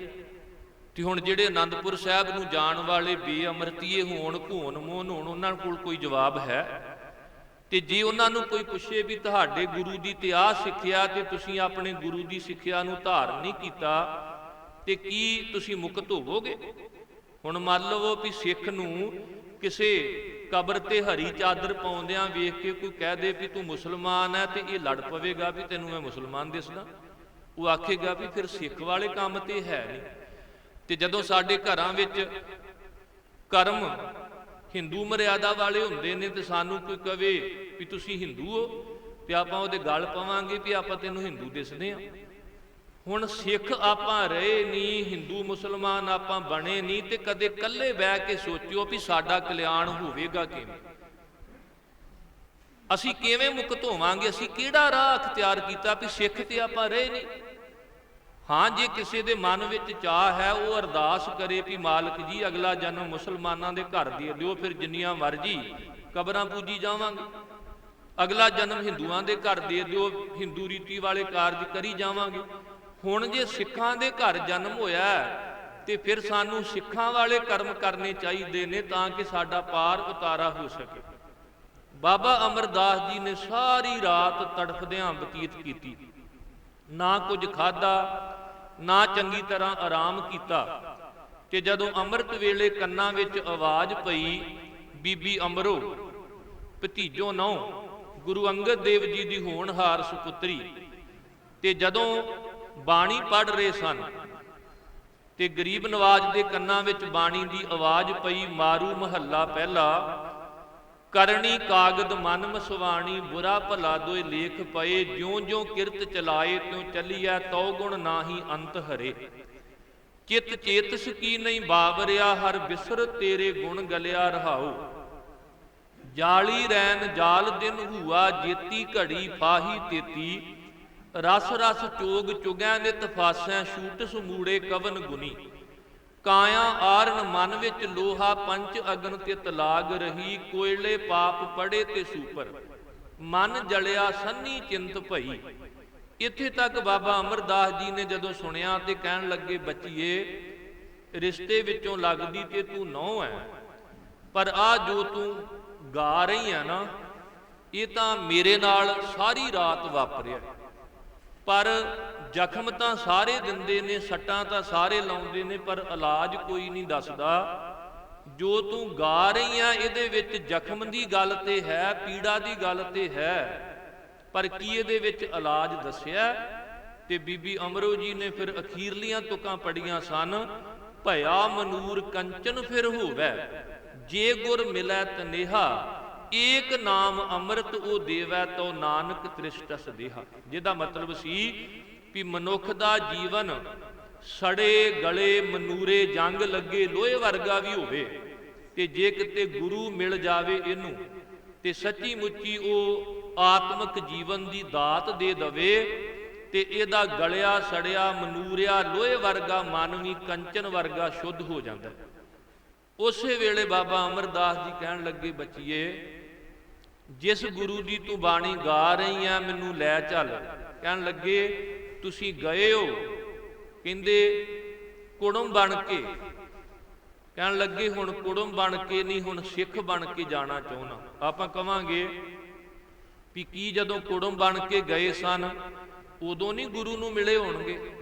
ਨਹੀਂ, ਅੱਜ ਸਾਡੀ ਹਾਲਤ ਕੀ ਹੈ? ਆਪਾਂ ਵਿਆਹਾਂ ਸਮੇਂ ਹੋਈਏ ਮੁੰਡੇ ਵਾਲੇ ਤੇ ਗੁਰੂ ਗ੍ਰੰਥ ਸਾਹਿਬ ਦੀ ਹਜ਼ੂਰੀ ਵਿੱਚ ਇਵੇਂ ਆਕੜ ਨਾਲ ਜਾਣੇ ਜਿਵੇਂ ਐਮਪੀ ਆ ਰਿਹਾ ਹੋਵੇ। ਹੁਣ ਆਪਾਂ ਕਹਿੰਦੇ ਲੈਣੀਆਂ ਅਸੀਸਾਂ ਵੀ ਧੀ ਪੁੱਤ ਦਾ ਵਿਆਹ ਹੋਣ ਲੱਗਾ, ਨੌ ਪੁੱਤ ਦਾ ਵਿਆਹ ਹੋਣ ਲੱਗਾ, ਤੇ ਆਪਾਂ ਮੁੰਡੇ ਵਾਲੇ ਲੜਕੇ ਵਾਲੇ ਕਦੇ ਵੀ ਨਿਮ ਕੇ ਨਹੀਂ ਜੇ ਆਉਂਦੇ। ਉਹਨਾਂ ਨੂੰ ਮਰਿਆਦਾ ਵੀ ਦੱਸਣੀ ਪੈਂਦੀ ਜੇ। ਉਹਨਾਂ ਨੂੰ ਤਾਂ ਵਿਆਹ ਸਮੇਂ ਰੱਬ ਵੀ ਭੁੱਲਿਆ ਹੁੰਦਾ ਤੇ ਗੁਰੂ ਵੀ ਭੁੱਲਿਆ ਹੁੰਦਾ।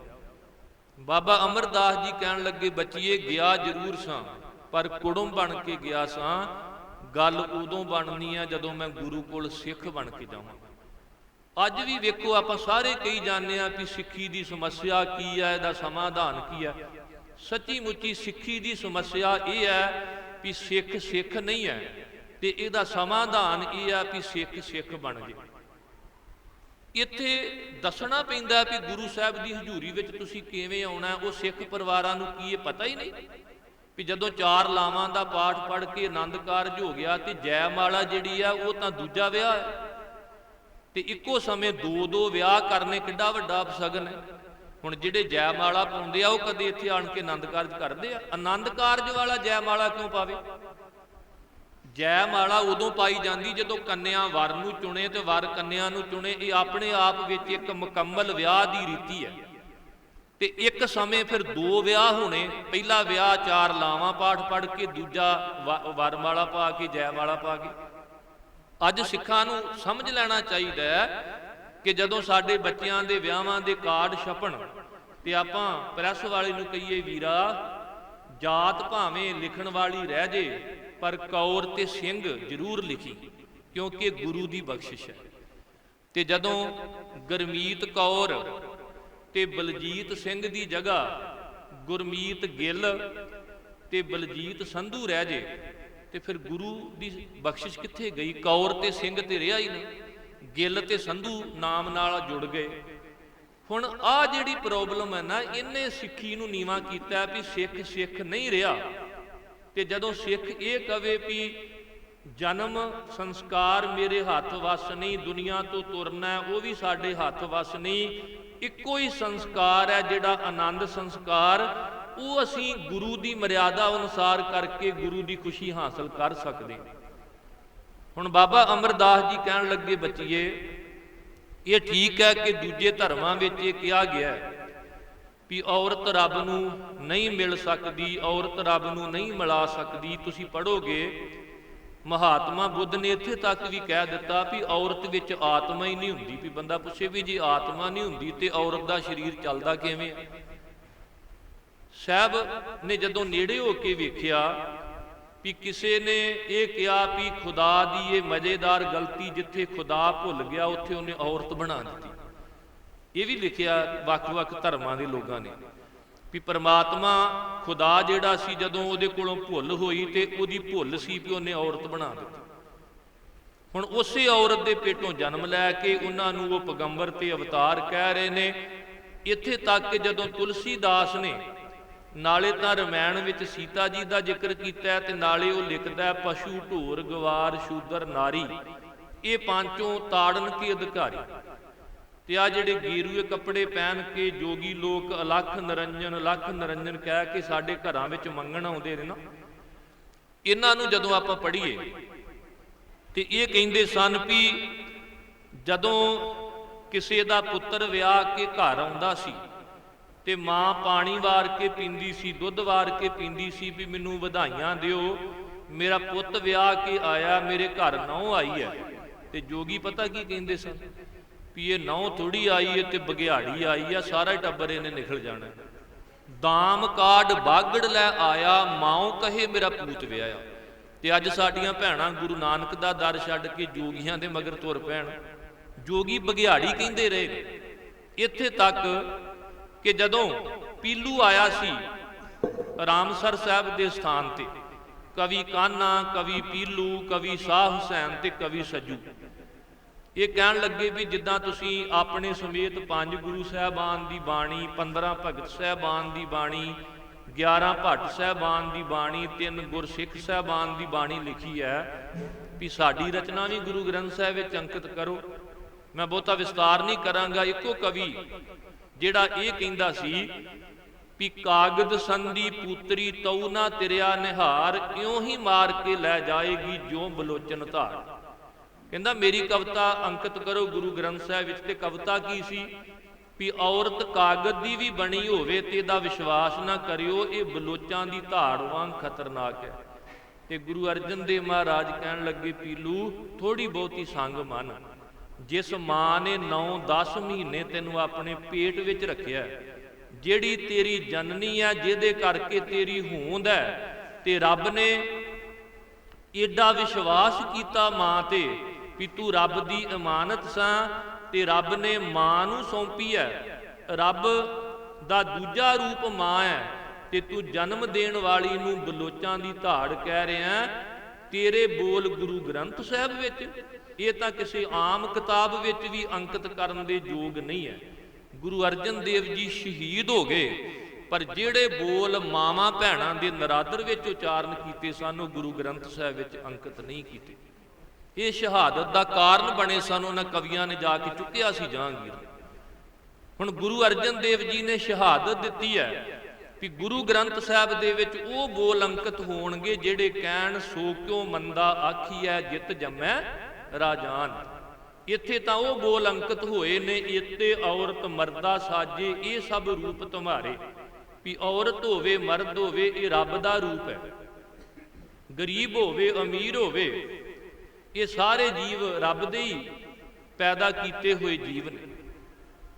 ਜਦੋਂ ਬੀਬੀ ਅਮਰੋ ਉਹਨਾਂ ਦੀ ਪ੍ਰੇਰਨਾ ਸਦਕਾ ਬਾਬਾ ਅਮਰਦਾਸ ਜੀ ਗੁਰੂ ਅੰਗਦ ਦੇਵ ਜੀ ਦੀ ਸ਼ਰਨ ਵਿੱਚ ਆਏ, ਗੁਰੂ ਅੰਗਦ ਦੇਵ ਮਹਾਰਾਜ ਜੀ ਨੂੰ ਬੀਬੀ ਅਮਰੋ ਨੇ ਪਹਿਲਾਂ ਜਾ ਕੇ ਦੱਸਿਆ ਵੀ ਮੇਰੇ ਪਰਿਵਾਰ ਵਿੱਚੋਂ, ਸਹੁਰੇ ਪਰਿਵਾਰ ਵਿੱਚੋਂ ਬਾਬਾ ਅਮਰਦਾਸ ਜੀ ਆਏ ਨੇ। ਗੁਰੂ ਅੰਗਦ ਦੇਵ ਜੀ ਨੇ ਵੀ ਸਾਨੂੰ ਦੱਸਿਆ ਵੀ ਤੁਸੀਂ ਕਿਸੇ ਪਦਵੀ ਤੇ ਹੋਵੋ, ਕੁੜਮਾਚਾਰੀ ਦਾ ਸਤਿਕਾਰ ਕਰਨਾ ਹਰ ਇੱਕ ਦਾ ਫਰਜ਼ ਬਣਦਾ ਹੈ। ਅੱਜ ਬਹੁਤਿਆਂ ਦੀਆਂ ਧੀਆਂ ਦਾ ਵਸੇਬਾ ਇਸੇ ਕਰਕੇ ਨਹੀਂ ਹੁੰਦਾ ਵੀ ਪਿਤਾ ਇਹ ਕਹਿੰਦਾ ਵੀ ਤੂੰ ਪਰਵਾਹ ਨਾ ਕਰੀ, ਜਿੱਧਰ ਤੂੰ ਵਿਆਹੀ ਉਹ ਤੇ ਲੱਖਾਂ ਪਤੀ ਆ ਤੇ ਮੈਂ ਕਰੋੜਾਂ ਪਤੀ ਆ, ਤੂੰ ਕਹੀ ਮੈਂ ਕਰੋੜਾਂ ਪਤੀ ਬਾਪ ਦੀ ਧੀ ਆ। ਇਹ ਨਹੀਂ ਸਿੱਖਿਆ ਦੇਣੀ ਵੀ ਤੇਰਾ ਵਸੇਬਾ ਕਿੰਨਾ ਗੁਣਾ ਕਰਕੇ ਹੋਣਾ। ਕਹਿੰਦੇ ਪਰਵਾਹ ਨਾ ਕਰੀ, ਤੂੰ ਕਹਦੀ ਮੈਂ ਥਾਣੇਦਾਰ ਦੀ ਧੀ ਆ, ਮੈਂ ਕਿਸੇ ਗਿਆਨੀ ਦੀ ਧੀ ਆ, ਮੈਂ ਕਿਸੇ ਇੰਜੀਨੀਅਰ ਦੀ ਬੇਟੀ ਆ, ਮੈਂ ਕਿਸੇ ਬੜੇ ਵੱਡੇ ਜ਼ਗੀਰਦਾਰ ਦੀ ਬੇਟੀ ਆ, ਤੂੰ ਕਿਉਂ ਪਰਵਾਹ ਕਰਨੀ। ਜੇ ਸੱਸ ਪਾਣੀ ਮੰਗੂ ਤੇ ਗਲਾਸ ਮਾਰੀ ਵਲੇਟ ਗਏ, ਜੇ ਕਹਿਣਗੇ ਵੀ ਰੋਟੀਆਂ ਪਕਾਓ ਤੇ ਚਕਲਾ ਵੇਲਣਾ ਚਲਾ ਦੀ। ਹੁਣ ਇਹ ਮਾਂ ਪਿਓ ਵੈਰੀ ਨੇ ਧੀਆਂ ਦੇ, ਧੀ ਦਾ ਰੁੱਸ ਕੇ ਘਰ ਆ ਕੇ ਬੈਠ ਜਾਣਾ ਇਹ ਵਡਿਆਈ ਨਹੀਂ ਹੈ। ਵਡਿਆਈ ਇਸ ਗੱਲ ਵਿੱਚ ਹੈ ਕਿ ਸਾਡੀਆਂ ਧੀਆਂ ਸਹੁਰੇ ਘਰ ਵਸਣ, ਉਹਨਾਂ ਦਾ ਸਹੁਰੇ ਘਰ ਦੇ ਵਿੱਚ ਸਤਿਕਾਰ ਹੋਵੇ। ਗੁਰੂ ਅੰਗਦ ਦੇਵ ਮਹਾਰਾਜ ਨੂੰ ਜਦੋਂ ਪਤਾ ਲੱਗਾ ਵੀ ਸਾਡੇ ਕੁੜਮ ਸਾਹਿਬ ਆਏ ਨੇ, ਸਿਆਲ ਦੀ ਰੁੱਤ ਸੀ, ਤੁਹਾਡੇ ਨੇੜੇ ਖਡੂਰ ਸਾਹਿਬ, ਸਤਿਗੁਰੂ ਜੀ ਸਿੰਘਾਸਨ ਤੋਂ ਉੱਠੇ ਤੇ ਕੰਬਲ ਦੀ ਬੁੱਕਲ ਮਾਰੀ ਹੋਈ ਸੀ, ਤੇ ਜਦੋਂ ਬੁੱਕਲ ਵਿੱਚੋਂ ਹੱਥ ਬਾਹਰ ਕੱਢੇ ਵੀ ਕੁੜਮ ਆਇਆ, ਹੱਥ ਅੱਗੇ ਕੀਤੇ ਵੀ ਗਲ ਲੱਗ ਕੇ ਮਿਲਾਂਗੇ, ਤੇ ਬਾਬਾ ਅਮਰਦਾਸ ਜੀ ਕਹਿਣ ਲੱਗੇ ਸਤਿਗੁਰੂ ਜੀ ਇਹ ਮਿਲਣੀਆਂ ਤੇ ਹੋ ਚੁੱਕੀਆਂ ਨੇ। ਇਹ ਮਿਲਣੀਆਂ ਸਾਰਿਆਂ ਦੀਆਂ ਹੁੰਦੀਆਂ ਨੇ। ਲੋਕੀ ਕਹਿੰਦੇ ਨੇ ਚਾਚਿਆਂ ਦੀਆਂ ਮਿਲਣੀਆਂ, ਤਾਇਆਂ ਦੀਆਂ ਮਿਲਣੀਆਂ, ਮਾਮਿਆਂ ਦੀਆਂ ਮਿਲਣੀਆਂ, ਫੁੱਫੜਾਂ ਦੀਆਂ ਮਿਲਣੀਆਂ, ਮਾਸੀ ਨਾਲ ਮਿਲਣੀ ਕਰਦੀ ਹੈ। ਇੱਥੇ ਬੜੀਆਂ ਮਿਲਣੀਆਂ ਹੁੰਦੀਆਂ ਨੇ, ਪਰ ਸਤਿਗੁਰੂ ਜੀ ਹੁਣ ਇਹ ਮਿਲਣੀ ਕਰਨ ਵਾਸਤੇ ਨਹੀਂ ਆਇਆ। ਹੁਣ ਤੇ ਗੁਰੂ ਤੇ ਸਿੱਖ ਦੀ ਮਿਲਣੀ ਹੋਣੀ ਹੈ। ਹੁਣ ਵੇਖੋ, ਦੂਜੀਆਂ ਮਿਲਣੀਆਂ ਆਪਾਂ ਪਤਾ ਨਹੀਂ ਕਿੰਨੇ ਕੁ ਜਨਮਾਂ ਵਿੱਚ ਕਰ ਚੁੱਕੇ ਹਾਂ ਤੇ ਆਉਣ ਵਾਲੇ ਸਮੇਂ ਵਿੱਚ ਆਪਾਂ ਕਰਨੀਆਂ ਨੇ। ਜਿੱਦਣ ਸਿੱਖ ਦੀ ਮਿਲਣੀ ਗੁਰੂ ਨਾਲ ਹੋਵੇਗੀ, ਉਸ ਦਿਨ ਗੱਲ ਬਣਨੀ ਹੈ। ਇਹ ਸਾਡੇ ਇਤਿਹਾਸ ਵਿੱਚ ਜ਼ਿਕਰ ਆਉਂਦਾ ਹੈ ਵੀ ਗੁਰੂ ਅੰਗਦ ਦੇਵ ਜੀ ਨੇ ਜਦੋਂ ਬੁੱਕਲ ਵਿੱਚੋਂ ਬਾਹਰ ਹੱਥ ਕੱਢੇ ਵੀ ਗਲ ਵਿੱਚ ਗਲੇ ਗਲਵੱਕੜੀ ਲੈ ਕੇ ਮਿਲਾਂਗੇ ਕੁੜਮਾਚਾਰੀ ਦੀ ਤਰ੍ਹਾਂ, ਪਰ ਬਾਬਾ ਅਮਰਦਾਸ ਜੀ ਜਿਹੜੇ ਲੜਕੇ ਦੇ ਪਰਿਵਾਰ ਵੱਲੋਂ ਨੇ ਜਾ ਕੇ ਗੁਰੂ ਅੰਗਦ ਦੇਵ ਜੀ ਦੇ ਚਰਨਾਂ ਤੇ ਸੀਸ ਰੱਖ ਦਿੱਤਾ। ਕਹਿਣ ਲੱਗੇ ਅੱਜ ਗਲ ਨਹੀਂ ਮਿਲਣਾ, ਅੱਜ ਸਿੱਖ ਵਾਲੀ ਮਿਲਣੀ ਕਰਨੀ ਤੇ ਸਿੱਖ ਦੀ ਥਾਂ ਗੁਰੂ ਦੇ ਚਰਨਾਂ ਵਿੱਚ ਹੈ। ਤੇ ਜਦੋਂ ਵੀ ਕੋਈ ਪੁੱਤ ਵਿਆਹੁਣ ਆਏ ਤੇ ਉਹ ਗੁਰੂ ਗ੍ਰੰਥ ਸਾਹਿਬ ਦੀ ਹਜ਼ੂਰੀ ਵਿੱਚ ਇਹ ਸਮਝ ਕੇ ਆਵੇ ਤੇ ਉਹਦੇ ਪੁੱਤ ਨੂੰ ਵੀ ਅਸੀਸਾਂ ਮਿਲਣਗੀਆਂ। ਪਰ ਲੜਕੇ ਵਾਲੇ ਹਮੇਸ਼ਾ ਇਹ ਕਹਿਣਗੇ ਵੀ ਇਹ ਸਾਰਾ ਪ੍ਰਬੰਧ ਲੜਕੀ ਵਾਲੇ ਕਰਨ, ਲੜਕੀ ਵਾਲੇ ਹੀ ਗੁਰੂ ਗ੍ਰੰਥ ਸਾਹਿਬ ਦਾ ਸਰੂਪ ਲਿਆਉਣ, ਲੜਕੀ ਵਾਲੇ ਰਾਗੀ ਸਿੰਘ ਬੁੱਕ ਕਰਨ, ਲੜਕੀ ਵਾਲੇ ਬੰਦ ਕਰਨ, ਅਸੀਂ ਤੇ ਲੜਕੇ ਵਾਲੇ ਹੁੰਦੇ। ਹੁਣ ਇਹ ਸਾਰਾ ਕੁਝ ਆਪਾਂ ਭੁੱਲ ਗਏ। ਜਦੋਂ ਬਾਬਾ ਅਮਰਦਾਸ ਜੀ ਨੇ ਆਪਣਾ ਸੀਸ ਗੁਰੂ ਅੰਗਦ ਦੇਵ ਜੀ ਦੇ ਚਰਨਾਂ ਤੇ ਰੱਖਿਆ ਤੇ ਵਿਰਾਗਮਈ ਹੰਝੂਆਂ ਦੇ ਨਾਲ ਗੁਰੂ ਅੰਗਦ ਦੇਵ ਜੀ ਦੇ ਚਰਨ ਧੋ ਦਿੱਤੇ, ਆਪਣਾ ਅੰਦਰ ਵੀ ਧੋ ਦਿੱਤਾ।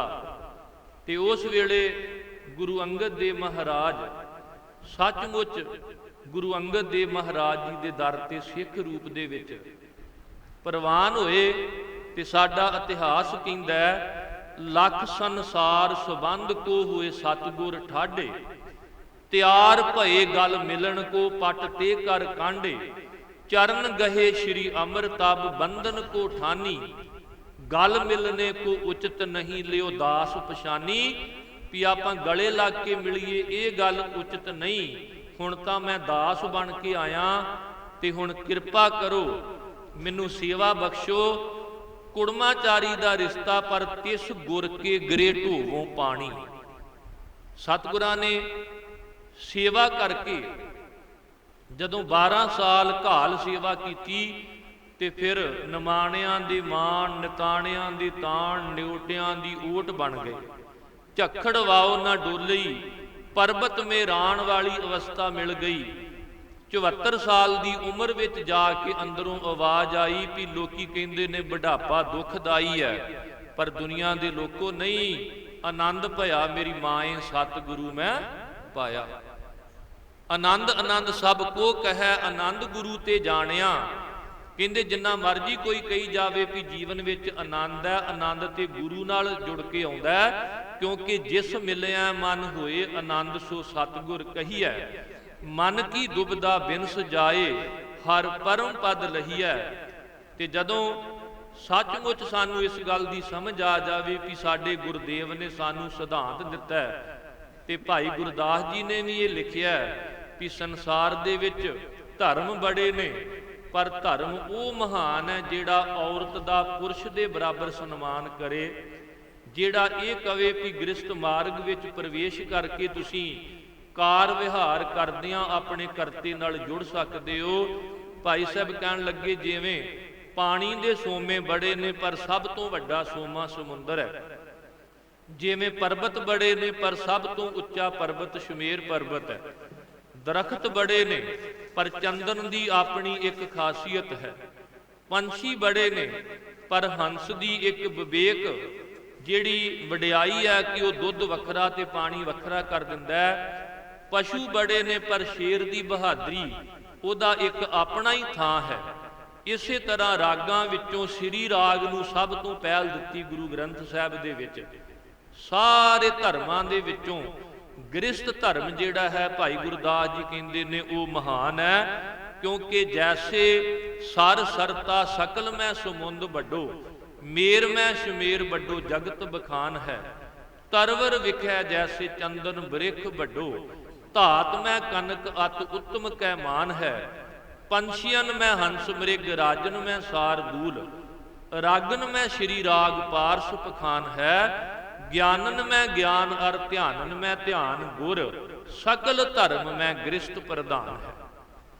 ਸਤਿਗੁਰੂ ਜੀ ਨੇ ਸਾਨੂੰ ਬਾਣੀ ਵਿੱਚ ਇਹ ਸਮਝਾਇਆ ਹੈ ਵੀ ਪਤੀ ਤੇ ਪਤਨੀ ਦੀ ਪਰਿਭਾਸ਼ਾ ਇਹ ਨਹੀਂ ਵੀ ਦੋਵੇਂ ਇਕੱਠੇ ਹੋ ਕੇ ਜੁੜ ਕੇ ਬੈਠ ਗਏ, ਨਹੀਂ, ਇਹ ਤੇ ਸਰੀਰਾਂ ਤੋਂ ਵੀ ਅੱਗੇ ਦੋ ਆਤਮਾਵਾਂ ਦਾ ਰਿਸ਼ਤਾ ਹੈ, ਦੋ ਜੋਤਾਂ ਤੋਂ ਇੱਕ ਜੋਤ ਹੋਣ ਦਾ ਰਿਸ਼ਤਾ ਹੈ। ਤੇ ਜਿਸ ਦਿਨ ਪਤੀ ਪਤਨੀ ਦੋਵੇਂ ਇੱਕ ਦੂਜੇ ਦੇ ਸੁਭਾਅ ਨੂੰ ਸਮਝ ਕੇ ਆਪੋ ਆਪਣਾ ਸੁਭਾਅ ਬਦਲ ਕੇ ਇੱਕ ਦੂਜੇ ਦੇ ਅਨੁਸਾਰੀ ਹੋ ਜਾਣ ਤੇ ਅਸਲ ਵਿੱਚ ਉਹਨਾਂ ਨੂੰ ਪਤੀ ਪਤਨੀ ਕਿਹਾ ਜਾਂਦਾ ਹੈ। ਤੇ ਜਿਹੜਾ ਇਹ ਕਵੇ ਵੀ ਮੇਰੀ ਪਤਨੀ ਮੇਰੇ ਸੁਭਾਅ ਦੇ ਮਗਰ ਤੁਰੇ ਤੇ ਪਤਨੀ ਕਹੇ ਵੀ ਨਹੀਂ ਮੇਰੇ ਸੁਭਾਅ ਨੂੰ ਮੈਂ ਲਾਗੂ ਕਰਨਾ, ਨਹੀਂ, ਜਦੋਂ ਦੋਵੇਂ ਇੱਕ ਦੂਜੇ ਦੇ ਸੁਭਾਅ ਨੂੰ ਸਮਝ ਕੇ ਇੱਕ ਦੂਜੇ ਦੇ ਅਨੁਸਾਰੀ ਹੋ ਜਾਣ, ਇਹ ਪਤੀ ਪਤਨੀ ਦੀ ਪਰਿਭਾਸ਼ਾ ਹੈ। ਧਨ ਫਿਰ ਇਹ ਨਾ ਆਖੀਨ ਬਹਿਨ ਇਕੱਠੇ ਹੋਏ, ਏਕ ਜੋਤ ਦੋਏ ਮੂਰਤੀ, ਧਨ ਫਿਰ ਕਹੀਐ ਸੋਏ। ਇਹ ਪਤੀ ਪਤਨੀ ਦੀ ਪਰਿਭਾਸ਼ਾ ਹੈ। ਤੇ ਗ੍ਰਿਸ਼ਟ ਜੀਵਨ ਦਾ ਇਹ ਤਜਰਬਾ ਦੋਵਾਂ ਜੋਤਾਂ ਤੋਂ ਇੱਕ ਜੋਤ ਹੋ ਕੇ ਫਿਰ ਅਸੀਂ ਪਰਮ ਜੋਤ ਪਰਮਾਤਮਾ ਦੇ ਨਾਲ ਜੁੜਨਾ। ਤੇ ਚਾਰ ਲਾਵਾਂ ਦਾ ਵੀ ਇਹੀ ਭਾਵ ਹੈ ਕਿ ਹਰ ਪਹਿਲੜੀ ਲਾਮ ਪ੍ਰਵਿਰਤੀ ਕਰਮ ਦਰੜਾਇਆ ਬਲਰਾਮ ਜੀਓ। ਉਹ ਲੋਕ ਨਿਰਵਿਰਤ ਹੁੰਦੇ ਸਨ, ਘਰਾਂ ਤੋਂ ਭੱਜਦੇ ਸਨ, ਪਰ ਸਤਿਗੁਰਾਂ ਸਾਨੂੰ ਪ੍ਰਵਿਰਤ ਕੀਤਾ ਹੈ ਕਿ ਤੁਸੀਂ ਆਪਣੀ ਸੁਰਤ ਨੂੰ ਗ੍ਰਿਸ਼ਟ ਵਿੱਚ ਪ੍ਰਵਿਰਤ ਕਰਨਾ ਹੈ, ਡਿਊਟੀ ਵਿੱਚ ਇਨਵੋਲਵ ਹੋਣਾ ਹੈ, ਡਿਊਟੀ ਤੋਂ ਭੱਜਣਾ ਨਹੀਂ। ਵੇਖੋ ਕਿੱਡਾ ਸੌਖਾ ਧਰਮ ਹੈ ਸਿੱਖ ਧਰਮ। ਹਰ ਪਹਿਲੜੀ ਲਾਮ ਪ੍ਰਵਿਰਤੀ, ਉਹ ਨਿਰਵਿਰਤ ਹੁੰਦੇ ਸਨ ਵੀ ਘਰ ਛੱਡੋ, ਬੱਚੇ ਛੱਡੋ, ਕਿਰਤ ਛੱਡੋ, ਭੱਜ ਜੋ ਜੰਗਲਾਂ, ਭੱਜ ਜੋ ਪਰਬਤਾਂ ਵੱਲ, ਉਹ ਨਿਰਵਿਰਤ ਹੁੰਦੇ ਸਨ। ਤੇ ਸਾਡਾ ਉਪਦੇਸ਼ ਹੀ ਹੈ ਕਿ ਪਹਿਲੀ ਲਾਵਾਂ ਤੋਂ ਤੂੰ ਇਹ ਭਾਵ ਲੈਣਾ ਕਿ ਤੂੰ ਪ੍ਰਵਿਰਤ ਹੋਣਾ ਹੈ, ਇਨਵੋਲਵ ਹੋਣਾ ਹੈ, ਬੱਚਿਆਂ ਵਿੱਚ ਰਹਿਣਾ ਹੈ, ਕਿਰਤ ਵਿੱਚ ਕਰਤੇ ਨੂੰ ਪਾਉਣਾ ਹੈ, ਆਪਣੀ ਡਿਊਟੀ ਤਨ ਮਨ ਧਨ ਨਾਲ ਤੂੰ ਕਰ ਸਮਰਪਿਤ ਹੋ ਕੇ ਤੇਰੀ ਡਿਊਟੀ ਹੀ ਧਰਮ ਬਣ ਜਾਵੇਗੀ। ਭਾਵੇਂ ਤੂੰ ਨੌਕਰੀ ਕਰਦਾ, ਭਾਵੇਂ ਖੇਤੀ ਕਰਦਾ, ਭਾਵੇਂ ਦੁਕਾਨ ਵਿੱਚ ਬੈਠਦਾ ਤੇ ਭਾਵੇਂ ਵਪਾਰ ਕਰਦਾ, ਇਹ ਸਭ ਤੋਂ ਸੌਖਾ ਧਰਮ ਹੈ ਵੀ ਘਰ ਛੱਡਣ ਦੀ ਲੋੜ ਨਹੀਂ, ਪੁੱਠੇ ਲਟਕਣ ਦੀ ਲੋੜ ਨਹੀਂ, ਧੂਣੀਆਂ ਧਾਉਣ ਦੀ ਲੋੜ ਨਹੀਂ। ਸਾਹਿਬ ਕਹਿੰਦੇ ਬਸ ਗੁਰੂ ਦੀ ਸਿੱਖਿਆ ਨੂੰ ਆਪਣੇ ਜੀਵਨ ਵਿੱਚ ਧਾਰਨ ਕਰ। ਹਰ ਦੂਜੜੀ ਲਾਮ ਸਤਿਗੁਰ ਪੁਰਖ ਮਲਾਇਆ ਬਲਰਾਮ ਜੀਓ। ਕਹਿੰਦੇ ਜਿਵੇਂ ਜ਼ਿੰਦਗੀ ਦਾ ਦੂਜਾ ਪੜਾਅ ਵੀ ਵਿਚੋਲਾ ਵਿੱਚ ਪਵੇ ਤੇ ਦੁਨਿਆਵੀ ਕੰਤ ਨਾਲ ਰਿਸ਼ਤਾ ਜੁੜਦਾ ਹੈ, ਇਸੇ ਤਰ੍ਹਾਂ ਤੇਰੀ ਜ਼ਿੰਦਗੀ ਦਾ ਦੂਜਾ ਪੜਾਅ ਇਹ ਹੋਵੇ ਵੀ ਤੂੰ ਸਤਿਗੁਰੂ ਨੂੰ ਮਿਲ ਕੇ ਗੁਰੂ ਦੀ ਵਿਚੋਲਗੀ ਰਾਹੀਂ ਪਰਮਾਤਮਾ ਰੂਪੀ ਕੰਤ ਨੂੰ ਲੱਭੇ। ਤੇ ਤੀਸਰੀ ਅਵਸਥਾ ਹੈ ਹਰ ਤੀਜੜੀ ਲਾਮ ਮਨ ਚਾਉ ਭਇਆ ਬੈਰਾਗੀਆਂ ਬਲਰਾਮ ਜੀਓ। ਜਿਹੜੇ ਇਹ ਕਹਿੰਦੇ ਸਨ ਵੀ ਚਾਅ ਤੇ ਬੈਰਾਗ ਇਕੱਠਾ ਕਿਵੇਂ ਰਹਿ ਸਕਦਾ, ਵੀ ਜੇ ਅਸੀਂ ਬੈਰਾਗੀ ਬਣਨਾ ਚਾਹੁੰਦੇ ਹਾਂ ਤੇ ਘਰ ਵਿੱਚ ਤਾਂ ਖੁਸ਼ੀਆਂ ਮਨਾਈਆਂ ਜਾਂਦੀਆਂ, ਤੇ ਖੁਸ਼ੀ ਤੇ ਬੈਰਾਗ ਇਕੱਠਾ ਕਿਵੇਂ ਹੋ ਸਕਦਾ। ਇਹ ਚੇਤਾ ਰੱਖਿਓ ਵੀ ਜਿੱਥੇ ਭਾਰਤੀ ਲੋਕਾਂ ਨੂੰ ਮਨੂ ਨੇ ਚਾਰ ਵਰਨਾਂ ਵਿੱਚ ਵੰਡਿਆ ਸੀ, ਬ੍ਰਾਹਮਣ ਖੱਤਰੀ ਸ਼ੂਦ ਤੇ ਵੈਸ਼, ਉੱਥੇ ਚਾਰ ਆਸ਼ਰਮ ਹੀ ਦਿੱਤੇ ਸਨ।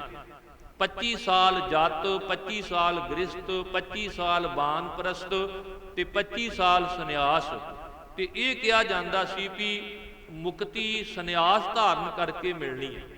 ਹੁਣ ਲੋਕ ਸੋਚਣ ਲੱਗੇ ਵੀ ਕਿਹੜਾ ਬੰਦਾ ਜਿਹੜਾ 100 ਸਾਲ ਤੱਕ ਪਹੁੰਚੇਗਾ। ਉਹਨਾਂ ਨੇ 25 ਸਾਲ ਜੱਟ ਧਾਰਨ ਕਰਨ ਤੋਂ ਬਾਅਦ ਫਿਰ ਗ੍ਰਿਸ਼ਟ ਨਹੀਂ ਅਪਣਾਇਆ, ਸਿੱਧਾ ਹੀ ਬਾਨਪ੍ਰਸਤ ਜਾਂ ਸੰਨਿਆਸੀ ਬਣ ਗਏ। ਪਰ ਸਤਿਗੁਰਾਂ ਨੇ ਸਾਡੇ ਤੇ ਕਿਰਪਾ ਕੀਤੀ ਵੀ ਤੁਸੀਂ 25 ਸਾਲ ਹੀ ਜਤੀ ਨਹੀਂ ਰਹਿਣਾ, ਤੁਸੀਂ ਸਾਰੀ ਉਮਰ ਆਪਣਾ ਜੱਤ ਕਾਇਮ ਰੱਖ ਸਕਦੇ ਹੋ। ਤੇ ਉਹ ਜੱਤ ਵਿਆਹ ਨਾ ਕਰਵਾ ਕੇ ਨਹੀਂ, ਸਗੋਂ ਏਕਾ ਨਾਰੀ ਜਤੀ ਹੋਏ ਪਰ ਨਾਰੀ ਤੀ ਭੈਣ ਵਖਾਣਾ। ਤੁਸੀਂ ਗ੍ਰਿਸ਼ਟ ਦੀ ਜ਼ਿੰਮੇਵਾਰੀ ਕੇਵਲ 25 ਸਾਲ ਨਹੀਂ, ਕਦੇ ਪੁੱਤ ਧੀ ਦੇ ਰੂਪ ਵਿੱਚ, ਕਦੇ ਭੈਣ ਭਰਾ ਬਣ ਕੇ, ਕਦੇ ਪਤੀ ਪਤਨੀ ਤੇ ਕਦੇ ਮਾਂ ਬਾਪ ਬਣ ਕੇ, ਤੁਸੀਂ ਸਾਰੀ ਉਮਰ ਵਿੱਚੇ ਗਰੇ ਸਦਾ ਰਹੇ ਉਦਾਸੀ ਜਿਉ ਕਮਲ ਰਹੇ ਵਿੱਚ ਪਾਣੀ ਹੈ। ਤੁਸੀਂ 25 ਸਾਲ ਹੀ ਬਾਨਪ੍ਰਸਤ ਕਿਉਂ, ਤੁਸੀਂ ਜੰਗਲ ਵਿੱਚ ਜਾ ਕੇ ਇਕਾਂਤ ਲੱਭਦੇ ਹੋ, ਤੁਸੀਂ ਸਾਰੀ ਉਮਰ ਘਰ ਨੂੰ ਇਕਾਂਤ ਸਮਝੋ। ਤੇ ਸਤਿਗੁਰਾਂ ਦੀ ਸਿੱਖਿਆ ਭਾਈ ਗੁਰਦਾਸ ਜੀ ਨੇ ਲਿਖੀ ਹੈ ਗੁਰ ਉਪਦੇਸ਼ ਗੁਰ ਸਿੱਖ ਗ੍ਰੇ ਮੈਂ ਬੈਰਾਗੀ, ਗ੍ਰੇ ਤਜ ਬਨ ਖੰਡ ਹੋਤ ਨਾ ਉਧਾਰ ਜੀ। ਗੁਰੂ ਦੇ ਸਿੱਖ ਨੂੰ ਇਹ ਸਿੱਖਿਆ ਵੀ ਤੂੰ ਘਰ ਛੱਡ ਕੇ ਜੰਗਲਾਂ ਵਿੱਚ ਜਾ ਕੇ ਮੁਕਤ ਨਹੀਂ ਹੋ ਸਕੇਗਾ, ਤੇਰੇ ਲਈ ਘਰ ਹੀ ਇਕਾਂਤ ਚਾਹੀਦਾ। ਤੇ ਫਿਰ 25 ਸਾਲ ਹੀ ਸੰਨਿਆਸ ਕਿਉਂ, ਰੇ ਮਨ ਐਸੋ ਕਰ ਸੰਨਿਆਸਾ, ਬਨ ਸੇ ਸਦਨ ਸਭੈ ਕਰ ਸਮਝੋ ਮਨ ਹੀ ਮਾਹੇ ਉਦਾਸਾ। ਕਿ ਤੂੰ ਆਪਣੇ ਘਰ ਨੂੰ ਇਕਾਂਤ ਸਮਝ। ਇਹ ਚੇਤਾ ਰੱਖੀਏ ਵੀ ਜਿਹੜਾ ਬੰਦਾ ਇਕਾਗਰ ਹੋ ਗਿਆ ਉਹ ਘਰ ਪਰਿਵਾਰ ਭੀੜ ਵਿੱਚ ਰਹਿ ਕੇ ਵੀ ਇਕਾਂਤੀ ਹੈ, ਤੇ ਜਿਹੜਾ ਇਕਾਗਰ ਨਹੀਂ ਹੋਇਆ ਉਹ ਘਰ ਛੱਡ ਕੇ ਪਰਬਤ ਦੀ ਚੋਟੀ ਤੇ ਬੈਠ ਜੇ, ਗੁਫਾ ਵਿੱਚ ਬੈਠ ਜੇ, ਜੰਗਲਾਂ ਵਿੱਚ ਤੁਰਿਆ ਫਿਰੇ, ਉਹ ਇਕੱਲਾ ਹੋ ਕੇ ਵੀ ਕਈ ਵਾਰ ਭੀੜ ਵਿੱਚ ਹੀ ਤੁਰਿਆ ਫਿਰਦਾ। ਤੇ ਜਿਹੜਾ ਭੀੜ ਵਿੱਚ ਰਹਿ ਕੇ ਵੀ ਇਕਾਗਰ ਹੋ ਗਿਆ ਉਹਨੂੰ ਸਤਿਗੁਰਾਂ ਨੇ ਇਕਾਂਤੀ ਕਿਹਾ ਵੀ ਤੂੰ ਘਰ ਵਿੱਚ ਰਹਿ ਕੇ ਹੀ ਸਭ ਕੁਝ ਪ੍ਰਾਪਤ ਕਰ ਸਕਦਾ। ਤੇ ਤੈਨੂੰ ਗ੍ਰਸਥ ਮਾਰਗ ਦਾ ਇਹ ਜਿਹੜਾ ਤਜਰਬਾ ਹੈ, ਦੋ ਜੋਤਾਂ ਤੋਂ ਇੱਕ ਜੋਤ ਹੋਣ ਦਾ, ਤੂੰ ਇੱਕ ਦਿਨ ਆਤਮਾ ਦੇ ਲਈ ਪਰਮਾਤਮਾ ਤੱਕ ਦਾ ਸਫ਼ਰ ਕਰੇਗਾ। ਜਦੋਂ ਇਹ ਸਮਝ ਆ ਗਈ ਹਰ ਤੀਜੜੀ ਲਾਮ ਮਨ ਚਾਓ ਭਇਆ ਬੈਰਾਗੀਆਂ ਬਲਰਾਮ ਜੀਓ। ਜਦੋਂ ਕਿਸੇ ਨੇ ਪੁੱਛਿਆ ਵੀ ਖੁਸ਼ੀ ਤੇ ਬਰਾਗ ਇਕੱਠੇ ਕਿਵੇਂ, ਤੇ ਸਤਿਗੁਰੂ ਕਹਿੰਦੇ ਵਿਆਹ ਵਾਲੀ ਲੜਕੀ ਨੂੰ ਪੁੱਛ ਕੇ ਵੇਖ ਵੀ ਇੱਕ ਪਾਸੇ ਰੋਂਦੀ ਆ ਵੀ ਮੈਂ ਪੇਕਾ ਘਰ ਛੱਡਣਾ, ਤੇ ਦੂਜੇ ਪਾਸੇ ਪਤੀ ਦੇ ਘਰ ਜਾਣ ਦੀ ਖੁਸ਼ੀ ਹੈ। ਉਹਦੇ ਤੋਂ ਸਿੱਖ ਲਓ ਵੀ ਖੁਸ਼ੀ ਤੇ ਬਰਾਗ ਇਕੱਠੇ ਨਹੀਂ ਹੈ। ਵਿਆਹ ਵਾਲੀ ਲੜਕੀ ਨੂੰ ਪੁੱਛੋ, ਉਹਦਾ ਕਲੇਜਾ ਫਟਦਾ ਵੀ ਮੈਂ ਅੱਜ ਆਪਣੇ ਮਾਂ ਪਿਓ ਨੂੰ, ਮੈਂ ਆਪਣੇ ਭੈਣ ਭਰਾਵਾਂ ਨੂੰ ਉਸ ਵਿਹੜੇ ਨੂੰ ਛੱਡਣ ਲੱਗੀ ਜਿੱਥੇ ਵਿਹੜੇ ਵਿੱਚ ਮੈਂ ਖੇਡ ਕੇ ਵੱਡੀ ਹੋਈ ਹਾਂ। ਇੱਕ ਪਾਸੇ ਰੋ ਰਹੀ ਹੈ, ਵੈਰਾਗ ਹੈ ਪੇਕਾ ਘਰ ਛੱਡਣ ਦਾ, ਤੇ ਦੂਜੇ ਪਾਸੇ ਚਾਓ ਹੈ ਵੀ ਮੈਂ ਕੰਤ ਵਾਲੀ ਹੋਣ ਲੱਗੀ ਹਾਂ, ਮੈਂ ਵਿਆਹ ਕਰਵਾ ਕੇ ਸਹੁਰੇ ਘਰ ਜਾਣ ਲੱਗੀ ਹਾਂ। ਜੇ ਵਿਆਹ ਵਾਲੀ ਲੜਕੀ ਦੇ ਮਨ ਵਿੱਚ ਇੱਕੋ ਸਮੇਂ ਬੈਰਾਗ ਤੇ ਚਾਅ ਇਕੱਠੇ ਹੋ ਸਕਦੇ ਨੇ, ਤੇ ਤੁਸੀਂ ਬੈਰਾਗ ਤੇ ਚਾਅ ਇਕੱਠਾ ਕਿਉਂ ਨਹੀਂ ਰੱਖ ਸਕਦੇ? ਹਰ ਤੀਜੜੀ ਲਾਮ ਮਨ ਚਾਓ ਭਇਆ ਬੈਰਾਗੀਆਂ ਬਲਰਾਮ ਜੀਓ। ਤੇ ਫਿਰ ਕਹਿੰਦੇ ਚੌਥੀ ਲਾਵਾਂ ਦਾ ਉਪਦੇਸ਼ ਹੀ ਇਹ ਹੈ, ਜਨ ਨਾਨਕ ਬੋਲੇ ਚੌਥੀ ਲਾਵੇਂ ਹਰ ਪਾਇਆ ਪ੍ਰਭ ਅਬਨਾਸੀ। ਕਹਿੰਦੇ ਜਿੱਥੇ ਕੰਨਿਆ ਨੇ ਵਰ ਪਾ ਲਿਆ ਉੱਥੇ ਲਾਵਾਂ ਦਾ ਪਾਠ ਪੜ੍ਹ ਕੇ ਤੁਸੀਂ ਆਤਮਾ ਲਈ ਪਰਮਾਤਮਾ ਲੱਭ ਸਕਦੇ ਹੋ, ਪਰਮਾਤਮਾ ਰੂਪੀ ਕੰਤ ਤੁਹਾਨੂੰ ਮਿਲ ਸਕਦਾ ਹੈ। ਔਰ ਐਸਾ ਹੋਇਆ, ਮੈਂ ਭਗਤ ਕਬੀਰ ਸਾਹਿਬ ਦੀ ਉਦਾਹਰਨ ਦੇ ਕੇ ਸਮਾਪਤੀ ਵਾਲੇ ਪਾਸੇ ਆਵਾਂ। ਉਹ ਕਹਿੰਦੇ ਵੀ ਉਵੇਂ ਤੇ ਮੈਂ ਬੜਾ ਗਰੀਬੜਾ ਜਿਹਾ ਹਾਂ, ਜੁਲਾਹਾ ਕੁੱਲ ਵਿੱਚ ਮੇਰਾ ਜਨਮ ਹੋਇਆ, ਖੱਡੀ ਵਿੱਚ ਤਾਣਾ ਤਣਨਾ ਕੱਪੜਾ ਬੁਣਨਾ ਇਹ ਮੇਰਾ ਕੰਮ ਹੈ, ਜਾਤ ਜੁਲਾਹਾ ਮਤ ਕਾ ਧੀਰ। ਪਰ ਕਹਿੰਦੇ ਵੀ ਜਿਸ ਦਿਨ ਬੀਬੀ ਲੋਈ ਨੂੰ ਵਿਆਹਣ ਗਿਆ ਸਾਂ ਉਸ ਦਿਨ ਮੈਂ ਲਾੜਾ ਬਣ ਕੇ ਗਿਆ ਸਾਂ। ਉਸ ਦਿਨ ਬਰਾਤ ਊਠ ਗੱਡੀਆਂ ਤੇ ਬੈਲ ਗੱਡੀਆਂ ਤੇ ਗਈ ਸੀ। ਮੈਂ ਬੜਾ ਗਰੀਬ ਜਿਹਾ ਸਾਂ, ਕੋਈ ਬਹੁਤੇ ਵਾਜੇ ਗਾਜੇ ਵੀ ਨਹੀਂ ਸਨ। ਪਰ ਕਹਿੰਦੇ ਜਦੋਂ ਮੇਰੀ ਆਤਮਾ ਪਰਮਾਤਮਾ ਨਾਲ ਜੁੜ ਗਈ ਤੇ ਸੱਚੀ ਮੁੱਚੀ ਪਰਮਾਤਮਾ ਲਾੜਾ ਬਣ ਕੇ ਭਗਤ ਕਬੀਰ ਸਾਹਿਬ ਕਹਿੰਦੇ ਮੈਨੂੰ ਵਿਆਹਣ ਆ ਗਿਆ। ਤੇ ਕਹਿੰਦੇ ਫਿਰ ਉੱਥੇ ਇਹੋ ਜਿਹਾ ਕੌਤਕ ਹੋਇਆ, ਇਹੋ ਜਿਹੀਆਂ ਸ਼ਹਿਨਾਈਆਂ ਗੂੰਜੀਆਂ, ਅੰਦਰੋਂ ਆਵਾਜ਼ ਆਈ ਵੀ ਅੱਜ ਕਬੀਰ ਪਰਮਾਤਮਾ ਨਾਲ ਵਿਆਹਿਆ ਗਿਆ। ਆ ਦੁਨਿਆਵੀ ਵਿਆਹ ਤੋਂ ਲੈ ਕੇ ਆਤਮਾ ਦਾ ਪਰਮਾਤਮਾ ਨਾਲ ਵਿਆਹ ਹੋ ਸਕੇ, ਇਹ ਸਿੱਖਿਆ ਸਾਨੂੰ ਬਾਣੀ ਨੇ ਦਿੱਤੀ ਹੈ। ਭਗਤ ਕਬੀਰ ਸਾਹਿਬ ਨੇ ਬਚਨ ਕਹੇ, ਤਨ ਰੈਨੀ ਮਨ ਪੁਨਰਪ ਕਰਹੁ ਪਾਂਚੋਂ ਤਤ ਬਰਾਤੀ, ਰਾਮ ਰਾਏ ਸੋ ਭਾਵਰ ਲੈਹੁ ਆਤਮ ਤੇ ਰੰਗ ਰਾਤੀ, ਗਾਓ ਗਾਓ ਰੀ ਦੁਲਹਨੀ ਮੰਗਲ ਚਾਰਾ, ਮੇਰੇ ਗ੍ਰੇ ਆਏ ਰਾਜਾ ਰਾਮ ਪਧਾਰਾ ਰਹਾਓ, ਨਾਭ ਕਮਲ ਮੇ ਬੇਦੀ ਰਚ ਲੇ ਬ੍ਰਹਮ ਗਿਆਨ ਉਚਾਰਾ, ਰਾਮ ਰਾਏ ਸੋ ਦੂਲੋ ਪਾਇਓ ਅਸ ਬਡ ਭਾਗ ਹਮਾਰਾ, ਸੁਰ ਨਰ ਮੁਨ ਜਨ ਕੌਤਕ ਆਏ ਕੋਟ 33 ਉਜਾਨਾ, ਕਹਿ ਕਬੀਰ ਮੋਹਿ ਵਿਆਹੇ ਚੱਲੇ ਹੈ ਪੁਰਖ ਏਕ ਭਗਵਾਨਾ। ਕਹਿੰਦੇ ਕਦੇ ਬੀਬੀ ਲੋਈ ਨੇ ਕਿਹਾ ਸੀ ਵੀ ਮੈਨੂੰ ਕਬੀਰ ਸਾਹਿਬ ਲਾੜਾ ਬਣ ਕੇ ਵਿਆਹ ਕੇ ਲੈ ਗਏ, ਤੇ ਅੱਜ ਭਗਤ ਕਬੀਰ ਸਾਹਿਬ ਕਹਿੰਦੇ ਦੁਨੀਆ ਦੇ ਲੋਕੋ ਮੈਨੂੰ ਰੱਬ ਵਿਆਹ ਕੇ ਲੈ ਗਿਆ। ਇਹ ਵਿਆਹ ਆਤਮਾ ਦਾ ਤੇ ਪਰਮਾਤਮਾ ਦਾ ਹੈ। ਤੇ ਲਾਵਾਂ ਦੇ ਪਾਠ ਦਾ ਵੈਸੇ ਮੈਂ ਬੇਨਤੀ ਕਰਾਂਗਾ ਵੀ ਬਾਣੀ ਭਾਵੇਂ 16 ਸਾਹਿਬ ਹੋਵੇ, ਸਾਧ ਹੋਵੇ, ਅਲਾਣੀਆਂ ਹੋਣ, ਘੋੜੀਆਂ ਹੋਣ, 12 ਮਾਹ ਹੋਵੇ, ਸਿੱਧ ਗੋਸ਼ਟ ਹੋਵੇ, ਠੀਕ ਹੈ ਕਿ ਆਪਾਂ ਬਾਣੀ ਜਿਹੜੀ ਹੈ ਉਹ ਖੁਸ਼ੀ ਗਮੀ ਦੇ ਕਾਰਜਾਂ ਸਮੇਂ ਵੱਖ-ਵੱਖ ਪੜ੍ਹਦੇ ਹਾਂ, ਪਰ ਸਮੁੱਚੀ ਬਾਣੀ ਦਾ ਭਾਵ ਇੱਕੋ ਹੀ ਹੈ ਕਿ ਅਸੀਂ ਪਰਮਾਤਮਾ ਦੇ ਨਾਲ ਕਿਵੇਂ ਜੁੜਨਾ ਹੈ। ਜੇ ਸਾਨੂੰ ਸਮਝ ਆ ਜਾਵੇ ਤੇ ਸੱਚਮੁੱਚ ਸੁਖਮਣੀ ਸਾਹਿਬ ਦੇ ਵਿੱਚ ਵੀ ਸਤਿਗੁਰੂ ਜੀ ਨੇ ਉਹ ਉਦਾਹਰਨਾਂ ਦਿੱਤੀਆਂ ਨੇ ਜਿਹੜੀਆਂ ਅਸੀਂ ਕਈ ਵਾਰ ਸੁਣਨਾ ਵੀ ਨਹੀਂ ਚਾਹੁੰਦੇ। ਤੇ ਦੂਜੇ ਪਾਸੇ ਜਦੋਂ ਅਸੀਂ ਗਰੀਬ ਨਵਾਜ ਦੀ ਬਾਣੀ ਸੌਣ ਲੱਗਿਆਂ ਸੋਹਲਾ ਸਾਹਿਬ ਪੜ੍ਹਦੇ ਹਾਂ ਨਾ, ਤੇ ਮੈਂ ਕਹਿੰਦਾ ਕਮਾਲ ਹੈ। ਸਾਹਿਬ ਕਹਿੰਦੇ ਤੁਮ ਗਾਵਹੋ ਮੇਰੇ ਨਿਰਭਉ ਕਾ ਸੋਹਿਲਾ, ਹਉ ਵਾਰੀ ਜਿਤ ਸੋਹਿਲੈ ਸਦਾ ਸੁਖ ਹੋਏ। ਵੀ ਸੋਹਲੇ ਦੇ 5 ਸ਼ਬਦ ਤੇ ਮੈਂ ਬਲਹਾਰ ਜਾਵਾਂ ਇਸ ਸੋਹਲੇ ਤੋਂ, ਇਹਨੂੰ ਪੜ੍ਹਨ ਨਾਲ ਸਦਾ ਲਈ ਸੁੱਖ ਮਿਲ ਜਾਂਦਾ। ਤੇ ਫਿਰ ਇੰਜ ਲੱਗਦਾ ਵੀ ਸੁਖਮਣੀ ਸਾਹਿਬ ਵਿੱਚ ਤੇ ਸੋਹਲਾ ਸਾਹਿਬ ਵਿੱਚ ਕੋਈ ਫਰਕ ਨਹੀਂ। ਫਿਰ ਲਾਵਾਂ ਦਾ ਪਾਠ ਵੀ ਕੇਵਲ ਲਾਵਾਂ ਤੱਕ ਸੀਮਤ ਨਹੀਂ ਹੈ। ਜਦੋਂ ਚਿੱਤ ਕਰੇ ਲਾਵਾਂ ਦਾ ਪਾਠ ਪੜੋ, ਉਹਦੇ ਅਰਥ ਕਰੋ। ਜਦੋਂ ਚਿੱਤ ਕਰੇ ਘੋੜੀਆਂ ਪੜ੍ਹਨ ਲੱਗ ਪਓ, ਉਹਦੇ ਵਿੱਚੋਂ ਤੁਹਾਨੂੰ ਸਮਝ ਆਵੇਗੀ ਕਿ ਆਹ ਸਰੀਰ ਘੋੜੀ ਹੈ ਤੇ ਆਤਮਾ ਇਹਦੇ ਤੇ ਸਵਾਰ ਹੈ। ਦੇ ਘੋੜੀ ਚੜ ਹਰ ਪਾਇਆ, ਵੀ ਜਦੋਂ ਤੱਕ ਤੁਹਾਡੀ ਆਤਮਾ ਪ੍ਰਮਾਤਮਾ ਤੱਕ ਨਹੀਂ ਪਹੁੰਚਦੀ, ਇਸ ਦੇਹ ਰੂਪੀ ਘੋੜੀ ਦਾ ਖਿਆਲ ਰੱਖਿਓ। ਇਹ ਵਾਹਨ ਜੇ ਜਿਵੇਂ ਕਿਸੇ ਨੇ ਅੰਮ੍ਰਿਤਸਰ ਤੋਂ ਦਿੱਲੀ ਜਾਣਾ ਹੋਵੇ ਤੇ ਜਦੋਂ ਦਿੱਲੀ ਤੱਕ ਪਹੁੰਚ ਨਹੀਂ ਗਏ, ਉਦੋਂ ਤੱਕ ਜਿਸ ਕਾਰ ਤੇ ਬੰਦਾ ਜਾ ਰਿਹਾ ਹੈ ਉਹਦਾ ਖਿਆਲ ਰੱਖਦਾ ਨਾ। ਸਾਹਿਬ ਕਹਿੰਦੇ ਮਿਲਣਾ ਤਾਂ ਆਤਮਾ ਨਹੀਂ ਹੈ, ਪਰ ਦੇ ਘੋੜੀ ਚੜ ਹਰ ਪਾਇਆ। ਘੋੜੀਆਂ ਸਰਲੇਖ ਹੇਠ ਸਿੱਖਿਆ ਸਾਨੂੰ ਇਹ ਦਿੱਤੀ ਹੈ। ਤੇ 12 ਮਾਹ ਦੀ ਬਾਣੀ ਵਿੱਚ ਸਤਿਗੁਰੂ ਜੀ ਨੇ ਸਾਨੂੰ ਸਮਝਾ ਦਿੱਤਾ ਹੈ ਕਿ ਜਿਨ ਜਿਨ ਨਾਮ ਧਿਆਇਆ ਤਿਨ ਕੇ ਕਾਜ ਸਰੇ। ਤੇ ਜਦੋਂ ਵੀ ਇਸਤਰੀ ਪੁਰਖ ਬਾਣੀ ਪੜ੍ਹੇਗਾ ਉਹਦੇ ਘਰ ਵਿੱਚ ਇਹ ਇਨਕਲਾਬ ਆਵੇਗਾ। ਬੀਬੀ ਅਮਰੋ ਨੇ ਬਾਣੀ ਪੜ੍ਹੀ, ਬਾਬਾ ਅਮਰਦਾਸ ਜੀ ਗੁਰੂ ਵਾਲੇ ਬਣੇ, ਤੇ ਉਹਨਾਂ ਦੇ ਜੀਵਨ ਵਿੱਚ ਔਰਤ ਦਾ ਇੰਨਾ ਸਨਮਾਨ ਕਿ ਜਦੋਂ ਸਤਿਗੁਰੂ ਜੀ ਨੇ ਅਕਬਰ ਨੂੰ ਹੁਕਮ ਦੇ ਕੇ ਸਤੀ ਪ੍ਰਥਾ ਤੇ ਰੋਕ ਲਾਈ, ਘੁੰਡ ਕੱਢਣ ਵਾਲੀਆਂ ਬੁਰਾਈਆਂ ਬੰਦ ਕਰਾਈਆਂ, ਜਿੱਥੇ 22 ਮੰਜੀਆਂ ਜਿਹੜੇ ਮੇਲ ਪ੍ਰਚਾਰਕ ਸਨ ਉਹਨਾਂ ਨੂੰ ਬਖਸ਼ਿਸ਼ ਕੀਤੀਆਂ, ਤੇ ਸਮਝ ਲਵੋ ਕਿ ਦੁੱਗਣੇ ਤੋਂ ਵੀ ਤਕਰੀਬਨ 2.5 ਗੁਣਾ ਜ਼ਿਆਦਾ 52 ਪੀੜੇ ਜਿਹੜੇ ਸਨ ਉਹ ਮਾਵਾਂ ਭੈਣਾਂ ਨੂੰ ਸੌਂਪੇ। ਵੀ ਜਦੋਂ ਮਾਵਾਂ ਭੈਣਾਂ ਪ੍ਰਚਾਰ ਕਰਨਗੀਆਂ ਤੇ ਸੱਚਮੁੱਚ ਪੂਰੇ ਦਾ ਪੂਰਾ ਘਰ ਜਿਹੜਾ ਹੈ ਉਹ ਸਿੱਖੀ ਨਾਲ ਜੁੜ ਜਾਵੇਗਾ।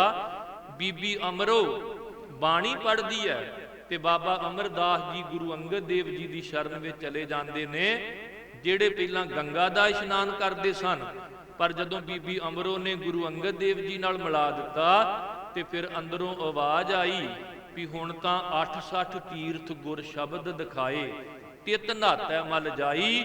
ਜਦੋਂ ਖਡੂਰ ਸਾਹਿਬ ਵੇਖਿਆ ਕਿ ਵਰਿਆ ਦਰਗਹਿ ਗੁਰੂ ਕੀ ਕੁਦਰਤੀ ਨੂਰ, ਹੋਵੇ ਸਿਫਤ ਖਸਮ ਦੀ ਨੂਰ ਅਰਸੋਂ ਕੁਰਸੋਂ ਝਟਿਐ, ਤੁਧ ਡਿੱਠੇ ਸੱਚੇ ਪਾਤਸ਼ਾਹ ਮਲ ਜਨਮ ਜਨਮ ਦੀ ਕਟਿਐ। ਤੇ ਬਾਬਾ ਅਮਰਦਾਸ ਜੀ ਇੰਨੀ ਦ੍ਰਿੜਤਾ ਵਾਲੇ ਬਣ ਗਏ ਕਿ ਜਦੋਂ ਖਡੂਰ ਸਾਹਿਬ ਦੇ ਨਿਵਾਸੀ ਇੱਕ ਤਪੇ ਸਾਧ ਦੇ ਮਗਰ ਲੱਗ ਕੇ ਕਹਿਣ ਲੱਗੇ ਵੀ ਜਦੋਂ ਤੱਕ ਤੁਹਾਡਾ ਗ੍ਰਿਸ਼ਟੀ ਗੁਰੂ ਅੰਗਦ ਦੇਵ ਖਡੂਰ ਸਾਹਿਬ ਹੈ ਉਦੋਂ ਤੱਕ ਨਹੀਂ ਮੀਂਹ ਪੈਣਾ। ਤੇ ਉਹਨਾਂ ਕੱਚੇ ਪਿੱਲੇ ਲੋਕਾਂ ਨੇ ਉਸ ਤਪੇ ਦੇ ਮਗਰ ਲੱਗ ਕੇ ਗੁਰੂ ਅੰਗਦ ਸਾਹਿਬ ਜੀ ਨੂੰ ਕਿਹਾ ਕਿ ਤੁਸੀਂ ਖਡੂਰ ਸਾਹਿਬ ਛੱਡ ਜਾਓ। ਹੁਣ ਸਤਿਗੁਰੂ ਜੀ ਤਾਂ ਸਰਬੱਤ ਦਾ ਭਲਾ ਕਰਨ ਵਾਲੇ ਸਨ, ਉਹ ਤਾਂ ਕਈ ਵਾਰ ਬਾਬਰ ਦੀਆਂ ਹਵਾਲਾਤਾਂ ਵਿੱਚ ਗਏ, ਲਾਹੌਰ ਦੀ ਤੱਤੀ ਤਵੀ ਤੇ ਬੈਠੇ, ਗਵਾਲੀਅਰ ਦੇ ਕਿਲੇ ਵਿੱਚ ਗਏ, ਚਾਂਦਨੀ ਚੌਂਕ ਆਇਆ, ਸਰਬੰਸ ਤੱਕ ਕੁਰਬਾਨ ਕਰ ਦਿੱਤਾ। ਸਾਹਿਬ ਕਹਿੰਦੇ ਜੇ ਸਾਡੇ ਖਡੂਰ ਸਾਹਿਬ ਤੋਂ ਬਾਹਰ ਜਾਣ ਤੇ ਫਿਰ ਤੁਹਾਡੇ ਮੀਂਹ ਪਵੇਗਾ ਤੇ ਅਸੀਂ ਚਲੇ ਜਾਂਦੇ ਹਾਂ। ਪਰ ਜਦੋਂ ਲੱਗਾ ਬਾਬਾ ਅਮਰਦਾਸ ਜੀ ਨੂੰ ਪਤਾ, ਫਿਰ ਉਸ ਸਾਧ ਦੀ ਕੀ ਹਾਲਤ ਕੀਤੀ ਸੀ ਆਪਾਂ ਇਤਿਹਾਸ ਵਿੱਚ ਪੜ੍ਹਦੇ ਹਾਂ। ਇਹ ਸਾਰਾ ਕੁਝ ਬਾਣੀ ਦਾ ਪ੍ਰਤਾਪ ਸੀ। ਫਿਰ ਗੁਰੂ ਅੰਗਦ ਦੇਵ ਜੀ ਖਡੂਰ ਸਾਹਿਬ ਵਾਪਸ ਆਏ, ਸੰਗਤਾਂ ਨੇ ਮਾਫੀ ਮੰਗੀ, ਸਤਿਗੁਰੂ ਜੀ ਸਾਨੂੰ ਸਮਝ ਆ ਗਈ ਕਿ ਉਹ ਤਪਾ ਸਾਨੂੰ ਜਾਣ ਬੁੱਝ ਕੇ ਗੁਰੂ ਨਾਲੋਂ ਤੋੜਨਾ ਚਾਹੁੰਦਾ ਸੀ ਵੀ ਜਦੋਂ ਤੱਕ ਗ੍ਰਿਸ਼ਟੀ ਗੁਰੂ ਖਡੂਰ ਸਾਹਿਬ ਹੈ ਉਦੋਂ ਤੱਕ ਮੀਂਹ ਨਹੀਂ ਪਵੇਗਾ। ਤੇ ਸਤਿਗੁਰੂ ਕਹਿੰਦੇ ਹੁਣ ਸੇਵਕ ਮੀਂਹ ਪਵਾਵੇਗਾ। ਬਾਬਾ ਅਮਰਦਾਸ ਜੀ ਨੇ ਫਿਰ ਕਿਹਾ ਸੀ ਨਾ ਵੀ ਇਹਨੂੰ ਤਪੇ ਨੂੰ ਜੋ ਬਲਦ ਦੀ ਤਰ੍ਹਾਂ ਤੇ ਜਿਹੜੇ ਖੇਤ ਵਿੱਚ ਲੈ ਕੇ ਜਾਓਗੇ ਉੱਥੇ ਮੀਂਹ ਪਵੇਗਾ। ਦੱਸ ਦਿੱਤਾ ਵੀ ਗ੍ਰਿਸ਼ਟੀ ਗੁਰੂ ਦੇ ਗ੍ਰਿਸ਼ਟੀ ਸਿੱਖ ਵਿੱਚ ਵੀ ਇੰਨੀ ਤਾਕਤ ਹੈ ਤੇ ਇਹ ਤਪਾ ਤਿਆਗੀ ਹੋ ਕੇ ਵੀ ਮੀਂਹ ਨਹੀਂ ਪਵਾ ਸਕਿਆ। ਸਤਿਗੁਰੂ ਜੀ ਦੀ ਸਿੱਖਿਆ ਜਦੋਂ ਸਾਡੇ ਹਿਰਦੇ ਵਿੱਚ ਵਸੇਗੀ, ਗੁਰ ਸਿੱਖੀ ਦਾ ਕਰਮ, ਇਹ ਗੁਰ ਫਰਮਾਏ ਗੁਰ ਸਿ ਕਰਨਾ। ਸਤਿਗੁਰੂ ਜੀ ਨੇ ਜਿੱਥੇ ਸਾਡੇ ਤੇ ਪਰਉਪਕਾਰ ਕੀਤੇ ਨੇ ਉੱਥੇ ਸਾਨੂੰ ਸਹੀ ਨੁਕਤਾ ਸਮਝਾਇਆ ਵੀ ਔਰਤ ਨੂੰ ਨਿੰਦਣ ਵਾਲਿਓ, ਗ੍ਰਸਤ ਨੂੰ ਮਾੜਾ ਕਹਿਣ ਵਾਲਿਓ, ਵੀ ਜੇ ਤੁਸੀਂ ਗਿਆਨੀ ਹੋ ਤੇ ਜਨਮ ਤੇ ਤੁਹਾਨੂੰ ਔਰਤ ਨਹੀਂ ਦਿੱਤਾ ਨਾ, ਜੇ ਔਰਤ ਨਾ ਹੁੰਦੀ ਤੇ ਤੂੰ ਗਿਆਨੀ ਕਿਵੇਂ ਬਣਦਾ। ਪੀਰ ਪੈਗੰਬਰ ਵੱਡੇ ਵੱਡੇ ਅਵਤਾਰ, ਇੱਥੇ ਮਾਤਾ ਕੁਸ਼ਲਿਆ ਦਾ ਜ਼ਿਕਰ ਹੈ, ਇੱਥੇ ਬੜੇ ਬੜੇ ਸੰਸਾਰ ਦੇ ਅੰਦਰ ਐਸੇ ਅਵਤਾਰ ਨੇ ਜਿਨ੍ਹਾਂ ਨੂੰ ਔਰਤ ਨੇ ਜਨਮ ਦਿੱਤਾ ਤੇ ਜਿਹੜੀ ਸੰਸਾਰ ਦੀ ਜਨਨੀ ਹੈ ਜੇ ਉਹ ਨਾ ਹੋਵੇ ਤੇ ਅੱਜ ਜਦੋਂ ਸੱਚੀ ਮੁੱਚੀ ਭਰੂਣ ਹੱਤਿਆ ਦੀ ਗੱਲ ਚੱਲਦੀ ਹੈ, ਇੱਕ ਡਾਕਟਰ ਨੂੰ ਵੀ ਸਮਝ ਆ ਜੇ ਕਿ ਮੇਰਾ ਧਰਮ ਧੀ ਨੂੰ ਮਾਰਨਾ ਨਹੀਂ, ਮੈਂ ਤਾਂ ਸਗੋਂ ਸਮਝਾਵਾਂ ਵੀ ਕੋਈ ਨਹੀਂ, ਮਰੀਜ਼ ਬੜੇ ਆਉਂਦੇ ਨੇ, ਫੀਸ ਮੈਂ ਹੋਰ ਵੀ ਕਿਤੋਂ ਲੈ ਲਾਂਗਾ, ਪਰ ਸੱਚੀ ਮੁੱਚੀ ਜੇ ਔਰਤ ਨੂੰ ਤੁਸੀਂ ਮਾਰਦੇ ਰਹੇ, ਮੇਰੀ ਮਾਂ ਵੀ ਨਾ ਹੁੰਦੀ ਤੇ ਅੱਜ ਡਾਕਟਰ ਕਿੰਨੇ ਹੋਣਾ ਸੀ। ਇਹ ਸਮਝਾਇਆ ਸਾਨੂੰ ਸਤਿਗੁਰਾਂ ਨੇ। ਸਾਨੂੰ ਸਮਝਣਾ ਚਾਹੀਦਾ ਵੀ ਮਨੁੱਖ ਭਾਵੇਂ ਕਿਸੇ ਪਦਵੀ ਤੇ ਵੀ ਹੋਵੇ, ਆਖਰ ਹੈ ਉਹ ਇੱਕ ਔਰਤ ਦਾ ਪੈਦਾ ਕੀਤਾ ਹੋਇਆ, ਤੇ ਰੱਬ ਨੇ ਜਿਸ ਔਰਤ ਨੂੰ ਸੰਸਾਰ ਦੀ ਜਨਨੀ ਬਣਾਇਆ ਸੋ ਕਿਉਂ ਮੰਦਾ ਆਖੀਐ ਜਿਤ ਜੰਮੈ ਰਾਜਾਨ। ਇਹ ਨੁਕਤਾ ਆਪਾਂ ਸਮਝ ਲਵਾਂਗੇ ਤੇ ਸਾਡੇ ਘਰ ਪਰਿਵਾਰ ਦੀਆਂ ਖੁਸ਼ੀਆਂ। ਵੈਸੇ ਮੈਂ ਸਮੁੱਚੇ ਰੂਪ ਵਿੱਚ ਇਹ ਬੇਨਤੀ ਕਰਨਾ ਚਾਹੁੰਦਾ ਵੀ ਜਦੋਂ ਸੱਥਾਂ ਵਿੱਚ ਬੈਠਦੇ ਹੋ ਨਾ ਤੇ ਜਿਹੜੇ ਤੁਹਾਨੂੰ ਚੁੱਕਣਾ ਦਿੰਦੇ ਨੇ ਵੀ ਬਣ ਜਾ ਸੂਰਮਾ, ਜਾਂਦਿਆਂ ਹੀ ਬਸ ਲੜਾਈ ਝਗੜਾ ਕਰ, ਉਹਦੀ ਗੱਲ ਵਿੱਚ ਨਾ ਆਇਆ ਕਰੋ। ਸੂਰਮੇ ਉਹ ਨਹੀਂ ਜਿਹੜੇ ਬਾਹਰੋਂ ਚੁੱਕੇ ਚੁਕਾਏ ਆਣ ਕੇ ਮਾਰ ਕੁਟਾਈ ਕਰਨ, ਘਰਾਂ ਵਿੱਚ ਰਿਸ਼ਤੇ ਤੋੜ ਦੇਣ। ਅਸਲ ਸੂਰਮੇ ਉਹ ਨੇ ਜਿਨ੍ਹਾਂ ਨੂੰ ਇਹ ਸਮਝ ਆ ਜਾਵੇ ਵੀ ਘਰ ਪਰਿਵਾਰ ਜਿਹੜਾ ਇਹ ਔਰਤ ਤੇ ਪੁਰਸ਼ ਦੋਵਾਂ ਦੇ ਸਹਿਯੋਗ ਨਾਲ ਚੱਲਦਾ ਹੈ। ਤੇ ਜਿਹੜਾ ਬੰਦਾ ਚਾਰਕ ਬੰਦਿਆਂ ਦਾ ਚੁੱਕਿਆ ਚੁਕਾਇਆ, ਜਿਵੇਂ ਚਾਰਕ ਬੰਦੇ ਉਹਨੂੰ ਵਜਾਉਣ ਉਵੇਂ ਵੱਜੀ ਜਾਵੇ।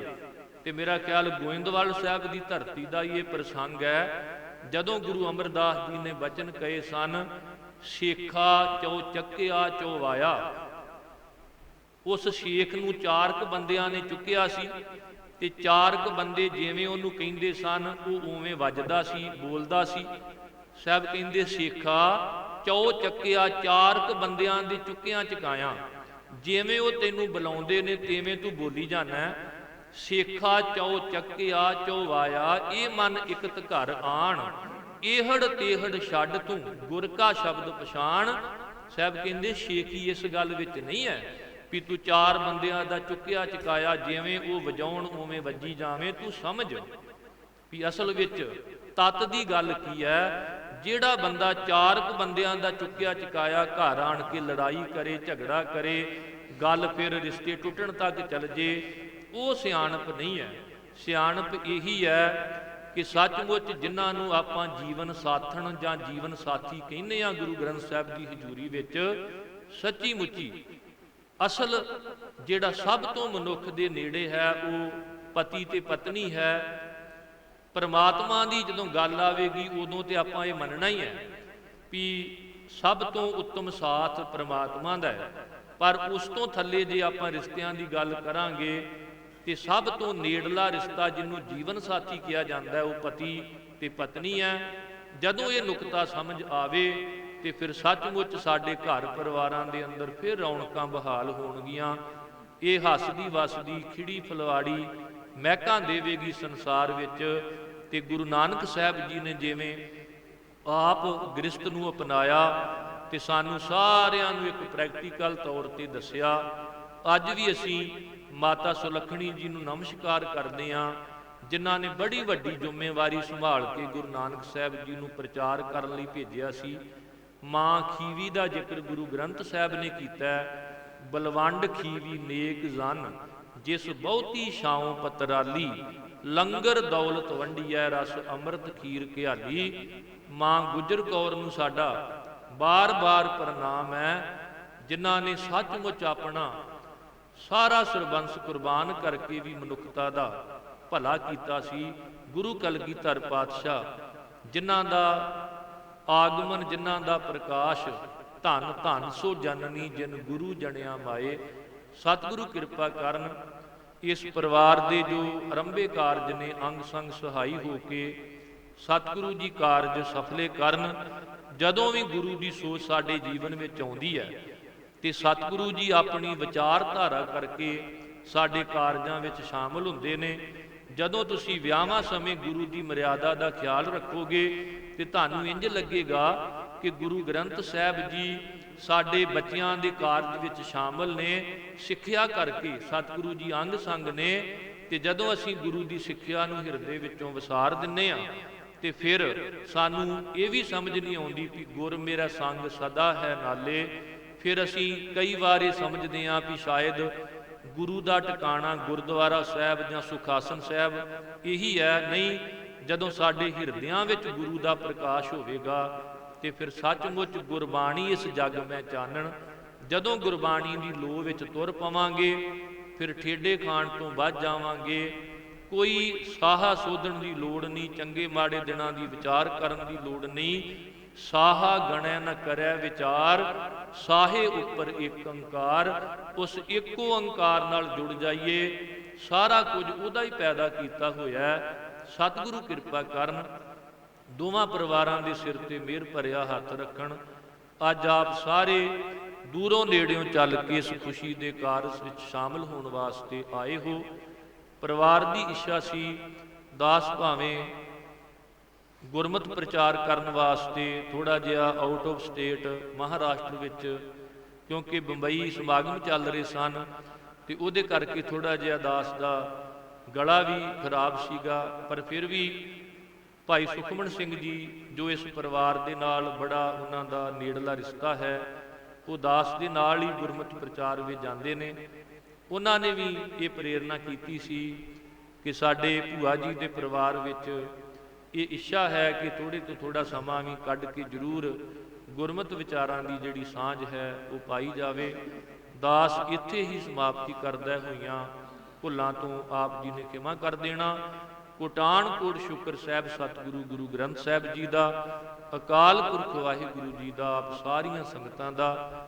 ਹੁਣ ਮੈਂ ਇੱਥੋਂ ਦੇ ਗ੍ਰੰਥੀ ਸਾਹਿਬ ਜੀ ਨੂੰ ਬੇਨਤੀ ਕਰਾਂਗਾ ਕਿ ਅਗਲੀ ਸੇਵਾ ਜਿਹੜੀ ਹੈ ਉਹ ਨਿਭਾਉਣ, ਕਿਉਂਕਿ ਦਾਸ ਦਾ ਥੋੜ੍ਹਾ ਜਿਹਾ ਗਲਾ ਖਰਾਬ ਹੋਣ ਕਰਕੇ ਦਾਸ ਹੁਣ ਬਹੁਤਾ ਵਿਸਤਾਰ ਵਿੱਚ ਨਹੀਂ ਜਾਵੇਗਾ।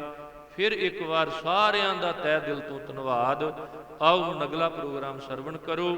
ਵਾਹਿਗੁਰੂ ਜੀ ਕਾ ਖਾਲਸਾ, ਵਾਹਿਗੁਰੂ ਜੀ ਕੀ ਫਤਿਹ।